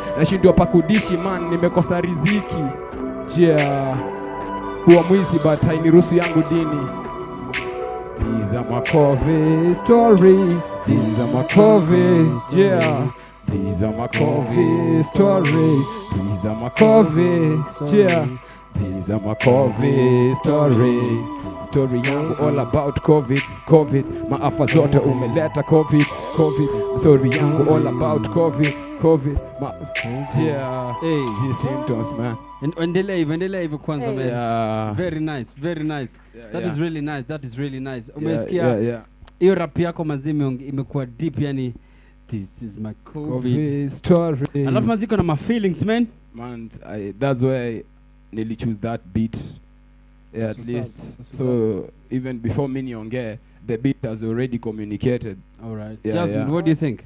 And said him really call vibaya sana. So big up to you, man. Thank you, man. Yeah. Keep on with that. We appreciate you. We appreciate that. That's what I'm talking about. My youths wanna create awareness for us, and you're taking charge. Yes, so big up to you. Thank you. And thank you for being here. Thank you. All right. So please, I was saying, so I guess yesterday was the Youth Day, but what I can tell youths is that the fastest way, slowly is the fastest way to get where you want to be. Yeah, slowly is the fastest way. Is the fastest means to get where you want to be. Success is a process. Somebody said that. So slowly is the fastest way to get where you want to be. Genius, Manze. Yeah, Thanks, yeah. Manze. Thank you very much, Thank G Symptoms. you. So guys, you can follow him on Facebook, Instagram, Yes, social media G- zote. yes, at G Symptoms Music Kenya. Music Kenya. Yeah, Music KE, yes. G Symptoms. Asante sana. Asante sana. Thank Thank you, man. my good bro. Thank you, Amazing. Amesema very very good. Amesema very legitly that everything is happening. Na pia tuna trying to bring change kwa hii society, manze. So G Symptoms, manze, thanks sana sana. Na tunataka invite our last person here for an amazing inspiration talk. We have a gentleman ni anaitwa Evans Umse, anaweza katuambia bit how COVID story yake na pia experience yake mazee na challenges. So welcome my good sir, maybe your name and kutoka pande gani? My name is Evans Kipkoech Kasiria from Maila Ward. First thing naweza kusema shukrani sana kwa Ideal Entertainment Nakuru County, Mtaani Show Live na vile vile Nakuru TV. So my story is all about entertainment. I was MC here in Naivasha and also in Nakuru. I was dealing in football commentary, utangazaji wa soka na vile vile promotions ya Safaricom. Actually nimefanya kazi na Ideal Entertainment, wamenipea kazi on 2019. Now on the story of COVID-19, nilikuwa nafanya na Safaricom ambapo nilikuwa na deal na promotions. So wakati COVID-19 iliingia, kitu ya kwanza, kitu kenye tukaambia kwanza, director mwenye alikuwa anawasimamia amerushwa kando. Then ikakuja Naivasha, ikasemekana yule team leader mwenye anaongoza hata yeye amesema hii kazi haiwezi fanyika kwa sababu ya COVID. So kitu ya kwanza kama MC ya kwanza hii hakuna. Ideally ambao kenye nilikuwa nawategemea wapewe tenda ya pili kando. So nikabaki jobless. Then tukarudi upande wa football. Football nilikuwa na deal na tournaments. So kitu ya kwanza tournaments obviously ulisikia kwa Kenya kila kitu imefutiliwa kando. About football hakuna gathering. So mimi nikabaki sasa, nikashindwa, nikauliza Mungu wangu, hey, hii sasa imekuwa aje? So during hizo challenges sasa saizi unafanya nini? Now on after that nikaanza kazi ya upishi. Nikaingia kupika. Mwanzo nikaanza kujifunza kupika Spanish omelette hapo. At least nilikuwa na feed wale wanafunzi wa KWS. Hapa naitwa KWS and Naivasha Institute. So that's been a way of you making an income for yourself, sindio? Yeah. Then baada ya hapo sasa nikaona hii situation imeanza kuzidi kwa sababu ile pesa napata pale haiwezi lipa rent kwa sababu bado niko tao. Kwa sababu mwenye rent anataka 3k. Na ile pesa napata pale ni karibu 4k. Maintenance kiasi, unaona itakuwa ngumu. So ikabidi nirudi home. Kurudi home huko sasa ndio shambani. Kasema nitaanza kufanya nini kama youth? Kwa sababu nilifika pale nilikuwa nimetoka after 3 years. Lakini nilikuwa naenda nikitembea once. Sasa kufika pale watu wananiangalia, niambia mangoja corona imefika ndio unaanza kurudi nyumbani. Hakuna kitu umetuletea. Then mtu akikuona huko kitu ya kwanza kushambani, kitu ya kwanza uvae mask. Akikuona umevaa mask, anasema mwende amekuja na COVID. So kila mtu anakuepuka. Naona. So nikaanza kutafuta kazi kwa kampuni ya kupanda mboga. Kufika pale unafanya kibarua siku 2 unaambiwa kazi imeisha. Ikabidi sasa tena ni relax. So nikaenda kwa banki yangu nikaangalia, nilikuwa na kitu kidogo, nilikuwa na 4k. So kuangalia 4k nika withdraw, nikabuy mashini moja ya kinyozi. Hiyo mashini moja ya kinyozi nikaomba beshte yangu kiti.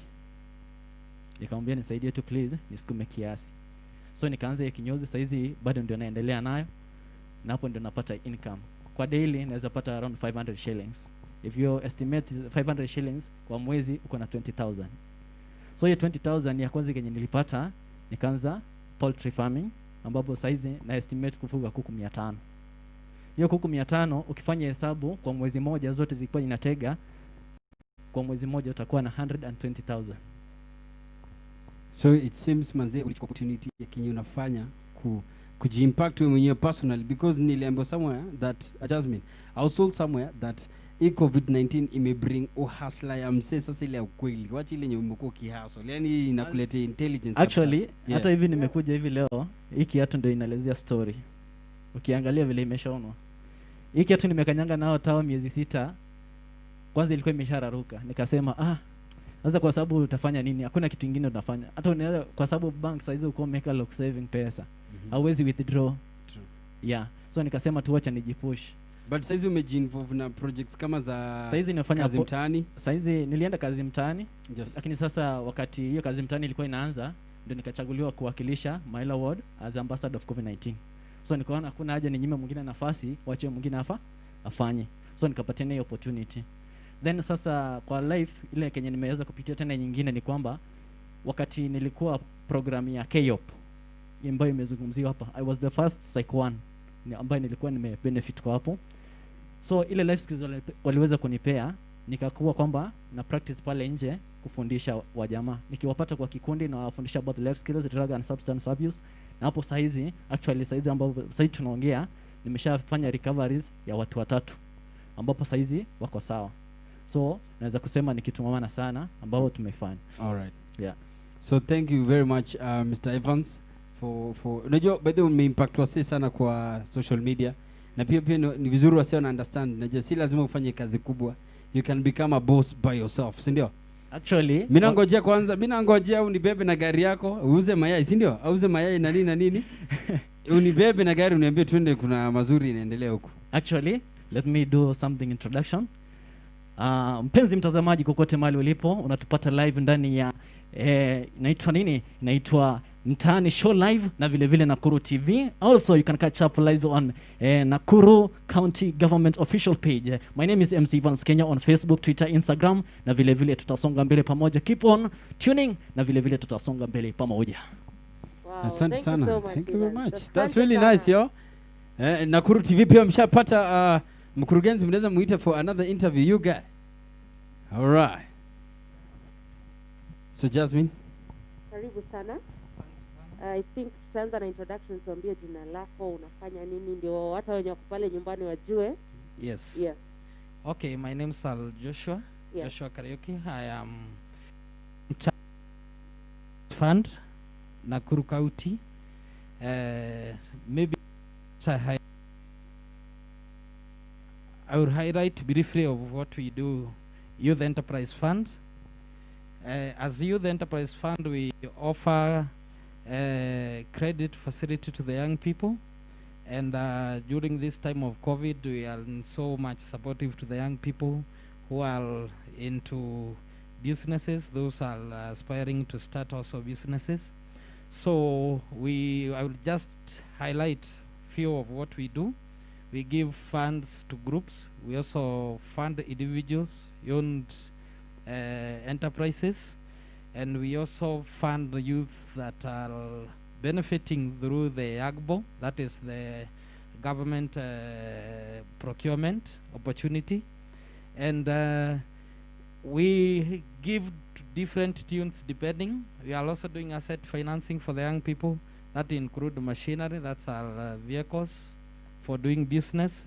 We support youth in agribiz, we are doing that. And the youth fund also, we do something we call commercial infrastructure, providing avenues where young people can do business. Those within Nakuru County, we have kiosks. In Naivasha, we have ones along behind the municipal council. We have others in Gilgil, we have others in town, we have others in Longai, Joro, and Molo at affordable prices for the young people. So generally, as the youth fund, we are there to empower young people. And if you are a young person there, don't stop. Come knock these doors. Today we are here, Mashinani. This is my home area. I have come from this place before I was promoted to go and hand the county. And I have helped so many young people here. Bwana Director Kimemia, we come from the same place. So he went ahead of me, then I followed. And I want to tell the people of Naivasha and those who are viewing us countrywide that it is real. Come, get these funds. Whatever you have heard the young people saying, they went to knock the door, the Kazi Mashinani, the Kazi Muta is being offered, go for these opportunities. The worst thing that you can do, as Kreya said, is to sit down and keep hoping. Because you have to wake up and move. Take a step ahead and move and go for these opportunities. They will never come in your door, they will never come into your house, but you have to go and look for these opportunities. It's during this we have hard times, but during these hard times, you have to go look for these opportunities. My good sir, I would Yes, like sir. to know Yes. where is your office? Ama watu ukitaka kuinquire more about youth fund and everything. Itapatikana wapi? If you want to inquire more about youth fund, just get into the social media www.youthfund.go.ke. Our offices are based, the main office is based in Nakuru, that's the county office, and then in all the sub-county youth offices, the DYO previous offices, you can still go there and you'll get information. Yeah. Yes, Thank you so much. and today I'm glad at least I also came with a youth who has benefited, and I have seen others who are here who are still beneficiaries of youth fund. Youths are doing great. Youths are doing marvelous. They are buying land. They are doing businesses. It's real. Interest-free money. Come. It's your money. It's government money. You are the government. You are the taxpayer. This is your money. Come. Pesa ya wasanii. So wasanii mkuje. Hey, it's still there. Tarantaron, we are also still offering. So, if you want to get me at Twitter, Joshua Karaoke, at Facebook, Joshua Karaoke also, and then you can visit our offices. Last and not the least, what I can tell the young people. DJ, yes, start strong. I want people to lead a message in your t-shirt that caught my eye. What does it say? Yes, what does it say? Go for it. Just do it. If you have something in mind, like my brother for tattoo, go for it.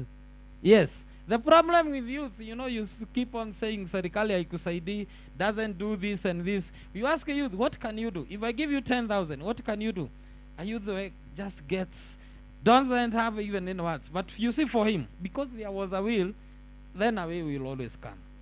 Thank you so much. Thank you very, very good, sir, for your information, because especially when it comes to anything that concerns youth and fund, yes, ni essential sana. Tunashukuru sana kwa hiyo nafasi yenye umepata, yes, ya kutu give insight concerning how sisi kama youth, not only in Naivasha, but in the whole county of Nakuru, that tunaweza faa tujiinvolve, ask for these funds, jenga shamba, lima, panda nyanya, auza. Yes. Itisha loan.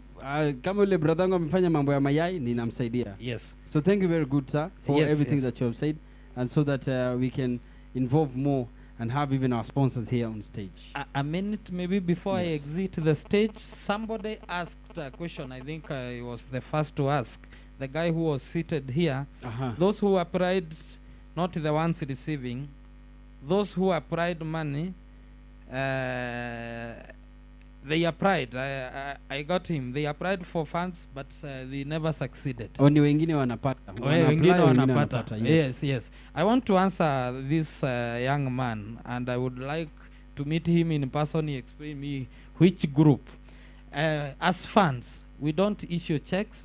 Money is deposited to the group's account directly. We do EFT. So if you said you receive money and you applied for money and you didn't get the money, then I wonder who got your money, because the money is in the group's account. That's why we ask for a certified bank statement with the name of your group that is written in the certificate. All right. Yeah. The last thing, maybe there was delay or you haven't received your money and it wasn't communicated to you, come see me. Maybe we can address the issue. Very Thanks. good, very good. Vile meambiwa, guys who are at home, vile tumeambiwa, make sure mmejiinvolve kuja huku nyumbani, huku pande wa nini, the county government offices, kwa youth fund offices.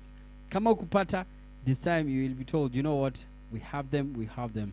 So ladies and gentlemen, we would love to have our sponsors, especially my good friend Daktari Migwe is our CEO of this department.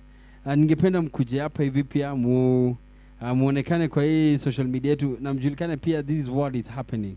Right, Jasmine? So for mine, I think the message has passed across. An empowered youth is an empowered nation, right?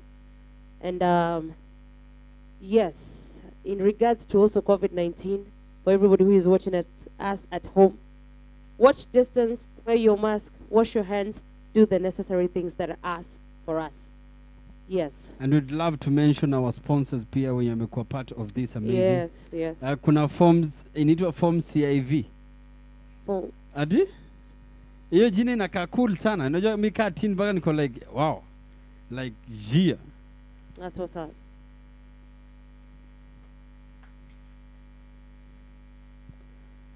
Karibuni sana.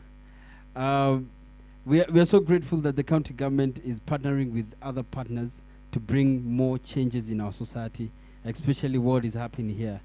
Madam, maybe you can give us your name and maybe you can tell us where you actually, how are you impacting the society through this program? Thank you. My name is Mercy Koini. I work with an organization called Forum Civ. It's Forum for Civil Society, and it's a Swedish organization that brings about 143 civil society organizations in Sweden. And we have an office in Nairobi that coordinates the work for Hub Eastern and Southern Africa. And we have two projects. One of them is Wajibu Wetu, and the other one is inclusive growth in the inclusive growth through decent work in the Great Rift Valley. Popularly known, we are known as PPDP because it's a partnership model that is being incorporated, where we bring the public, the private, and the communities and the civil society together, basically to improve the livelihood of the communities. And we are in partnership with the county government of Nakuru and Narok, and basically we have done quite a lot of work in terms of skill development for the youth. I'm sure you are able to interact with our national coordinator from the International Labour Organization, and he was able to tell you the kind of work that they do under the International Labour Organization in skills development and entrepreneurship development for the women. And Forum Civ comes in to bring the expertise that we have been having for quite a long time in Kenya, which is building the capacity of the communities so that they can be able to lobby for issues that affect them, on issues to do with human rights, democracy, and gender equality. So for us, it's advocating for a just and sustainable world where everybody has the power to effect change. So we build the capacities of the community, especially the youth and the women who have been marginalized for quite a long time, for them to be able to lead the development within their communities. We want them to own the kind of development that goes to the community and to drive it, so that when we exit, we leave a sustainable project and we leave the community with the knowledge and the capacity to be able to drive on whatever they do. So basically what we are doing under Forum Civ is building the relationship between the communities and their leaders, the duty bearers, those that are responsible for ensuring that they have access to public and social services. So we train them on ways that they can organize themselves in an organized manner, because most of the time we don't speak one voice. That's why leaders get confused. What exactly do these people want? So if we're able to organize ourselves and speak in one voice, then it's very easy for the county government to come in and say, yes, the youth want this, yes, the youth want that. So they are able to budget that. But because of different voices, they get confused and they end up doing what probably somebody who is influential within the community has said. So we bring the communities together, leaving no one behind, sitting together and prioritizing on the needs that they have and voting for the one that is a priority for them. And then now they can come and sit at public participation forums that are organized by the counties, and for them to advocate or lobby for that intervention to be done. So that is what we do. We also build capacity of civil society organizations so that they can be able to have capacity to be able to drive the development within the communities by giving them small grants to be able to do the works that they do. We focus on health, we focus on education, we focus on environment, we focus on gender equality, people with disability, and HIV. So we are very vast in terms of what we do. And the other thing is we are focusing on issues to do with literacy, because we realize in most of the marginalized communities, literacy level is very low. So we find women are not really participating in development forums that comes within the community, the capacity building forums that are there within the community, because they lack the confidence to be able to express themselves. So we are working on improving the functional literacy within the communities. We have established together with the counties of Narok and Nakuru 14 learning centers. And they are well equipped, they have learners, they have learners, and they have instructors whom the national government forwarded them to us. So basically we are working on literacy as well, and working closely with the county in this partnership. Thank you very and much. And I'm glad to hear that you guys have been doing much, because yesterday we spoke with one of your team players, and they say that it's been, I think, less a year with the partnership, but now a lot of things is actually coming on board. My good sir, kindly maybe for those wenye hawakufahamu, please tell us your name, and maybe pia maybe kuna wenye wameingia saizi maybe wajui docket gani unashikilia. Thank you, Bwana Presenter. Thank you for this invite. I'm Dr. William Migwi. I'm the Chief Officer, Department of Youth, Gender, Culture, Sports, and Social Services. That's the department that I lead. It's the department with 4 directorates. Directorate of Youth Affairs, and that is why we're here. We have Directorate of Gender, Culture and Betting Control. We have the third Directorate of Sports, and the fourth one of Sports, the Directorate of Social Services. So I manage those 4 departments. But basically, the department that I lead is the department that is close to Mwananchi, or sometimes we call it the Wanjikma. When you're talking about youth affairs, we are having program to empower the young people. As you're all aware, even in our statistics, the population of the youth is above 65, around 70% of our population. And it being the largest population, they also have a lot of challenges, right from unemployment, issues of health, issues of skills, and those other ones. So us is to ensure we come up with a program to empower them. Maybe because I know maybe director had talked about that. For example, we talked about mainstreaming linkages, because again, youth issues are cross-cutting. We have programs like internship, we have issues like attachment, and sometimes they also become a big problem to our young people. Like you'd even hear those ones from colleges, maybe in the universities. Sometimes it's a bit hard for them even to get those attachments. So we as the department, we ensure those young people get attachment. And also beyond that, we also talked about issues of internship. Because sometimes when these young people look for jobs, the first question they ask, do you have experience? So we also want to have a platform that even before they look for those jobs, they're also working as attachees. We also have 10 desk, youth desk in all the department. Like in our in the county government, we have 10 ministries. You realize that you go to agriculture, there are a lot of opportunity for the young people. So from that desk, even the youth out there, they can see the opportunities. Also, like now, we're also working very closely with the Department of Youth Affairs from the national government. We cannot say that we're in the county and then the national government. The youth down there, they don't want to know. So we must all come together sector way to see how best we can help and empower our young people down there. Then program, I know just want to kupitia. We also have a problem on generating wealth generation of decent wealth for young people. Because of unemployment, what is this as a county government we can do to ensure our young people get employment?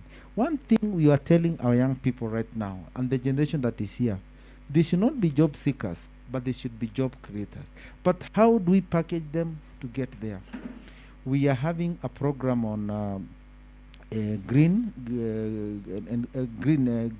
opportunities in the areas of environment, where you realize in the environment there are so many opportunities in terms of garbage collection, in terms of garbage recycling. Right now we are talking about aspect of afforestation, tree nurseries, we are talking about avocado, we are talking all those whatever. So young people can get there, and there's a lot of opportunities. So already we are doing some programs there. We are also talking about a program on production hubs, like even you see yesterday at Menengai Social Hall. And we are very happy for Your Excellency Lee Kenyanjui for the great support and the passion he has to the young people. Like now already that's an industry. Actually, let me use call in fact it's more or less like an industry. Because youth out there, maybe like here in this polytechnic, they are being trained to have skills. Maybe they're here for 6 months, 1 year, or whatever, or 2 years. But at times when they get those skills, when they go to the job market there, sometimes also it's a big challenge for them to fit in there. So what you're intending to do and what you have already started, after probably they graduate from here, let me assume they have done fashion and design. They will go through whatever, they will go through they'll go through a production hub where they will touch for 6 months or 1 year, where continue nurturing their skills, where they'll be working every end of the month. They're earning some monies are being saved for them, so that by the time they are graduating, they have something to go with in terms of equipment, tools for trade, so that if they're having those machines they want to use, they will go with them. Beside that, they will also have what we call a seed capital. And when they are going now through the production hub, they will also be mentored and shaped to be wherever, so that they can, even by the time they're going out there, they also have confidence on what needs to be done. So like now, for example, we are talking about mask.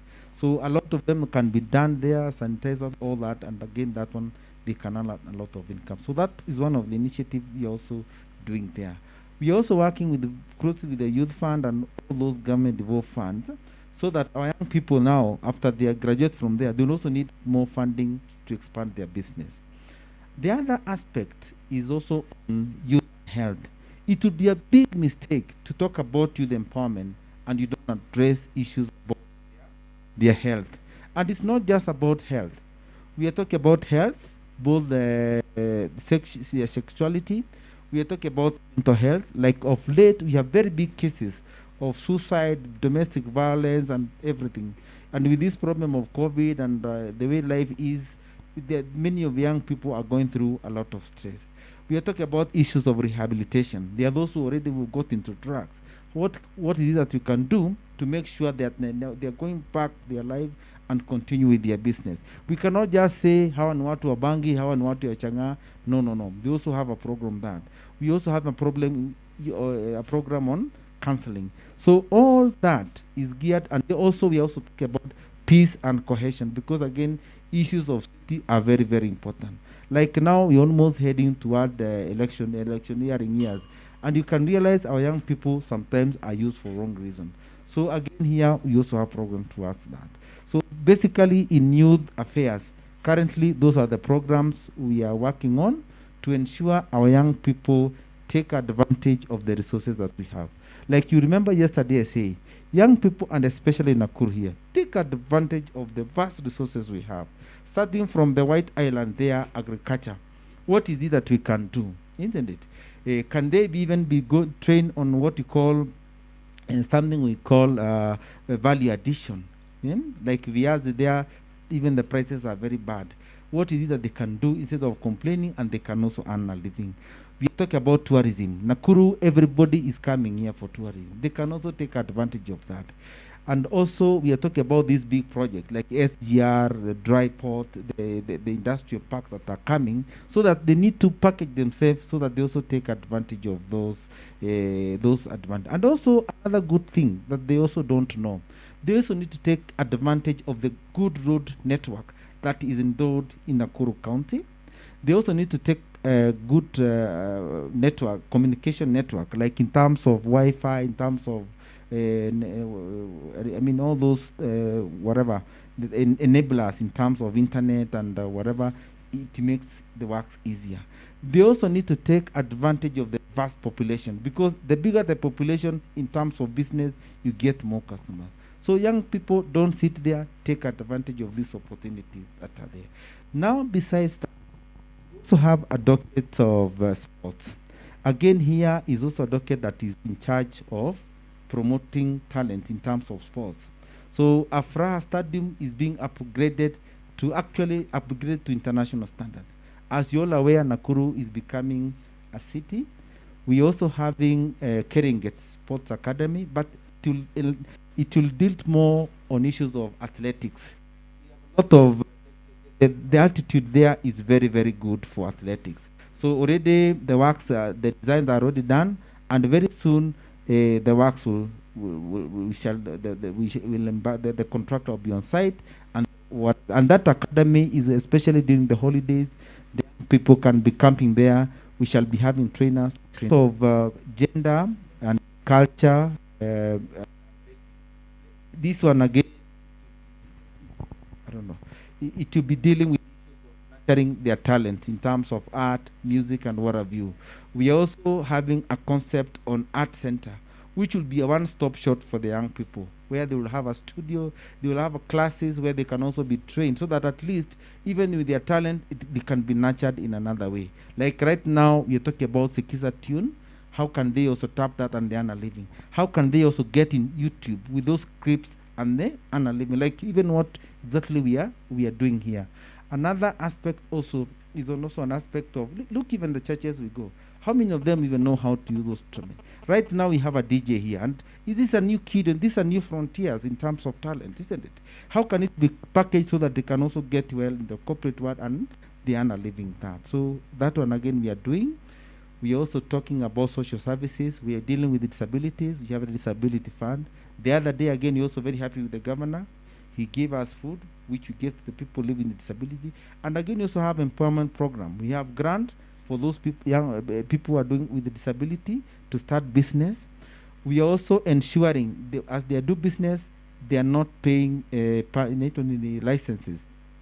They also don't pay tax. So we have an array of programs to ensure that this type of population is also catered for, as so that at least everybody, even the old people, are also considered. Thank you. Actually, we have more. It's only that the purpose of time. Yes. We cannot be able to elaborate everything.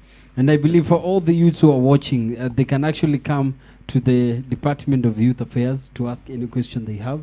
Yes. And if they need to get more involved, they can actually even ask through their local administrators, county administrators or ward administrators, so that they can be informed.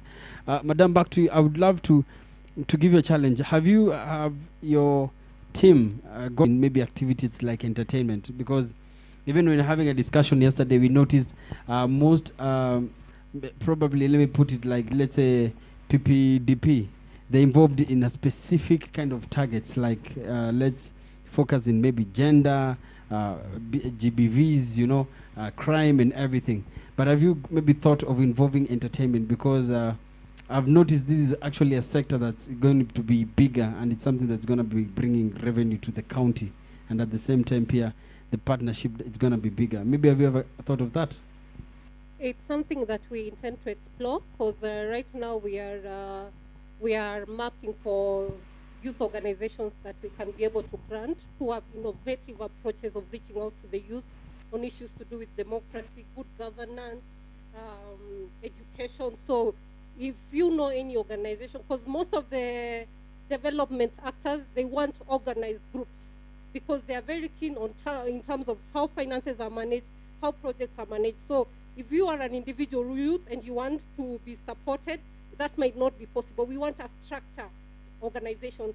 So if you know any organization, a youth group that is well structured, that can be able to use these innovative approaches like you're talking about, entertainment, music, art, be able to lobby for good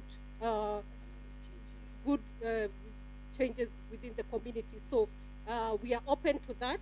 And we have a project, we have another program called Wajibwetu that focuses on art, music, and entertainment to advocate for these. So we already have a bigger project that works on that. And in PPDP, we are also open to that.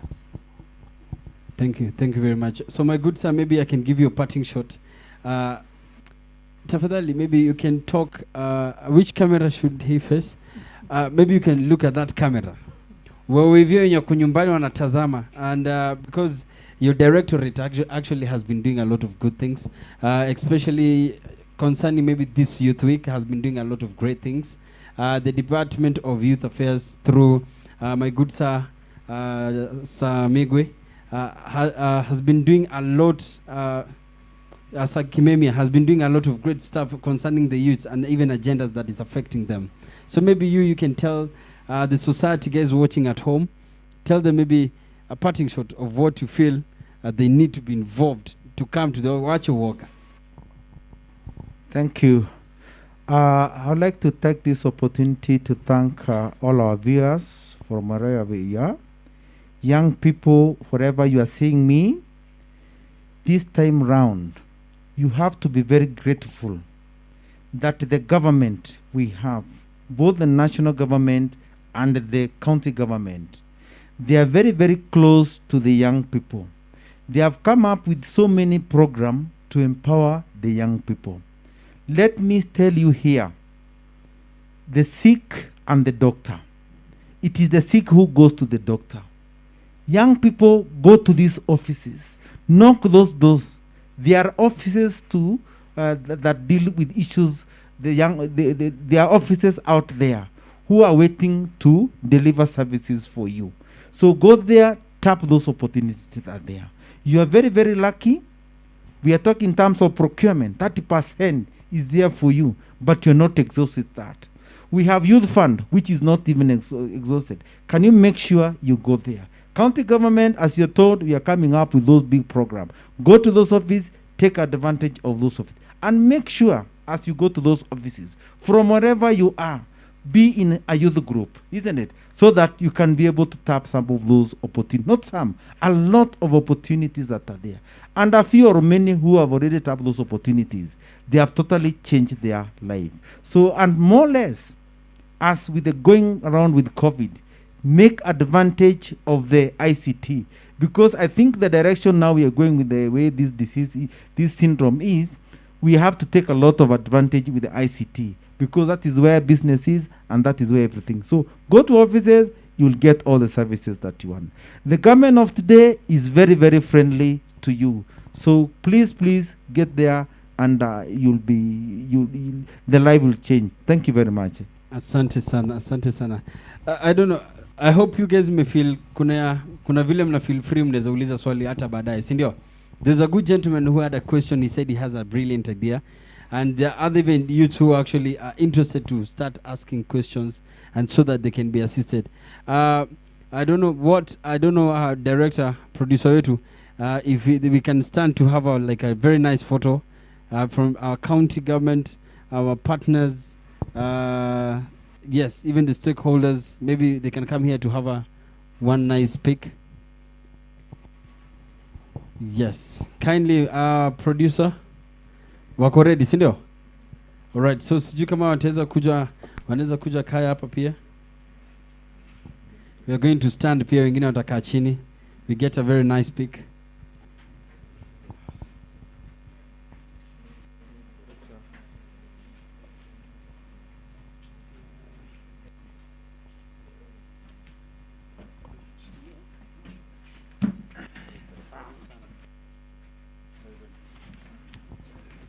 Maybe our partners, directors. Yes?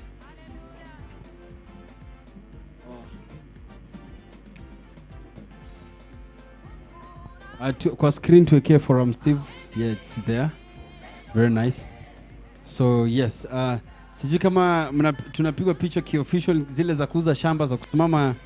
I don't know which one tunafanya aje. Alright. Maybe tufanye hivi. Very nice.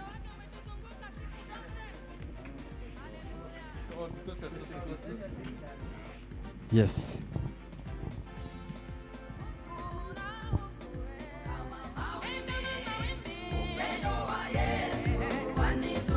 Nice. Another one. Sasa tunataka kupigwa picha inaitwa coronavirus. So coronavirus hii picha inafanya hivi. Coronavirus iko na vitu zimetokelea nje. So tunafanya hivi. Yeah, coronavirus. Yo, coronavirus. Yeah, very nice. Very nice. So asanteni sana. Ningependa mdance lakini najua mmechoka. Sijui, I don't know. Sijui kama mtakunywa maji kwa bili yangu. Sijui, nimekasirika sana lakini it's fine. Thank you very much for being with us. Thank you for supporting us. Karibuni sana. You may have your seats. So ladies and gentlemen, it was an amazing show where we are trying to talk more of how we can impact our youths during this time of this pandemic. Thank you, good sir. So as I'm telling you, everything is what we are trying to show. Tunataka kuambiaje, opportunities ni mob, opportunities ni kibao. So wase wenye naangalia huko home, wherever you're watching us from, Kuresoi South, North, Molo, Njoro, Rongai, upande ya Bahati, Subukia, Gilgil, Naivasha, baka upande wa Nakuru East, Nakuru West, yani tumesema all the sub-counties. Hii ilikuwa example ya kukuonyesha that all the wards, ama all youths that are involved kwa kila ward. What do you say? Mine is to just be very grateful. I'm grateful for everybody who's made this a success, from the panel that organized this to everybody who's just taken care of, even this setup of the stage, to you, to the DJ, and to everybody who's stuck with us for the last hours. And I'm very sure you've learned something. And to just stress on something. Wamesema youths, come up with something, go knock at their doors. Mmesikia fans ziko, so the only thing they need is you to come up with something, yeah? And lastly, pia ningependa ku appreciate our main sponsors, the county government of Nakuru, through the Department of Youth Affairs. Na pia hao wako na their main, yani our sponsors, yani kuna wa sponsor na kuna wa sponsor. Unajua kuna sponsor na ma sponsors. Kuna wale wa sponsor yenye ma sponsor, like what am I saying? Did I say anything? Like what am I? So we are appreciating for Siv. Nivu inaisema, si ndio? Manze mtaniita kwa class hata mimi nilani maneno.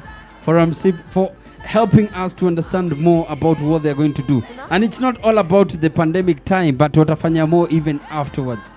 We thank the production team that has been doing this. Tuna appreciate sana kwanza PPDP. Manze nimepata hiyo correct. PPDP, yani Public Private Development Partnership. Na feel niko sawa. So ladies and gentlemen, those are watching at home, thank you for following our social media handle. That was the county government official Facebook page, the Mtaani live show. Pia, thank you for following our social media, which is Nakuru TV, Ideal Sounds Entertainment. Social media yako ni Jasmine Mwangi. On Instagram, on Facebook, Jasmine Mwangi. On Twitter, Jasmine Mwangi. Just that's what I use. And I've also been informed, yeah? Yes. Just because before you shout out, you talk to DJ Stan, there is snacks for everybody, yeah? So don't leave. Once we're done, usiondoke. We have a small bite in for each and everybody. So yeah, feel free. Kuna snacks. Kama hujasikia, unajua pia naona yeye anaongea kizungu ya majuu. Ndaongea lugha ya Kiswahili. Wa Kenya kuna chakula, watu wa Nairobi mtaenda kwa ile nyumba, watu wa Nakuru tutaenda kwa chini ya mti. Yani what am I saying? Very nice. And we have on the disc is an amazing DJ, Stan the realest. Unaweza mtafuta on social media. An amazing DJ doing an amazing work. And myself, it's Simore Music. And I'm grateful for being here and be given this opportunity to grace this event. And ladies and gentlemen, lastly ningependa kuambia, hii setup mmeiona saizi, from the sound, screen, DJ, hosting and everything. All this is done from Nakuru. Sisi asi watu wa Nairobi. Kuna mtu ameniuliza kama mimi ni wa Nairobi. Ladies and gentlemen, hii ni product ya Nakuru. Hii ni kukuonyesha Nakuru tuko na quality. And this is amazing why the county government appreciate watu nyoko na quality na standards. So ladies and gentlemen, back to you DJ Stan, as we tunataka tuletue some goodies. Yo, unataka kutupatia ngoma gani yani ya kunini, ya ku walk off the stage? Tumeambiwa tunapewa ngoma ya Mungu. Unajua corona imetutishia. Mungu ndio peke yake atatulinda. Hallelujah. What am I saying? AKA Mr. Mutha Maki. NSTAN. AKA Mr. Mutha Maki. He's the vibe.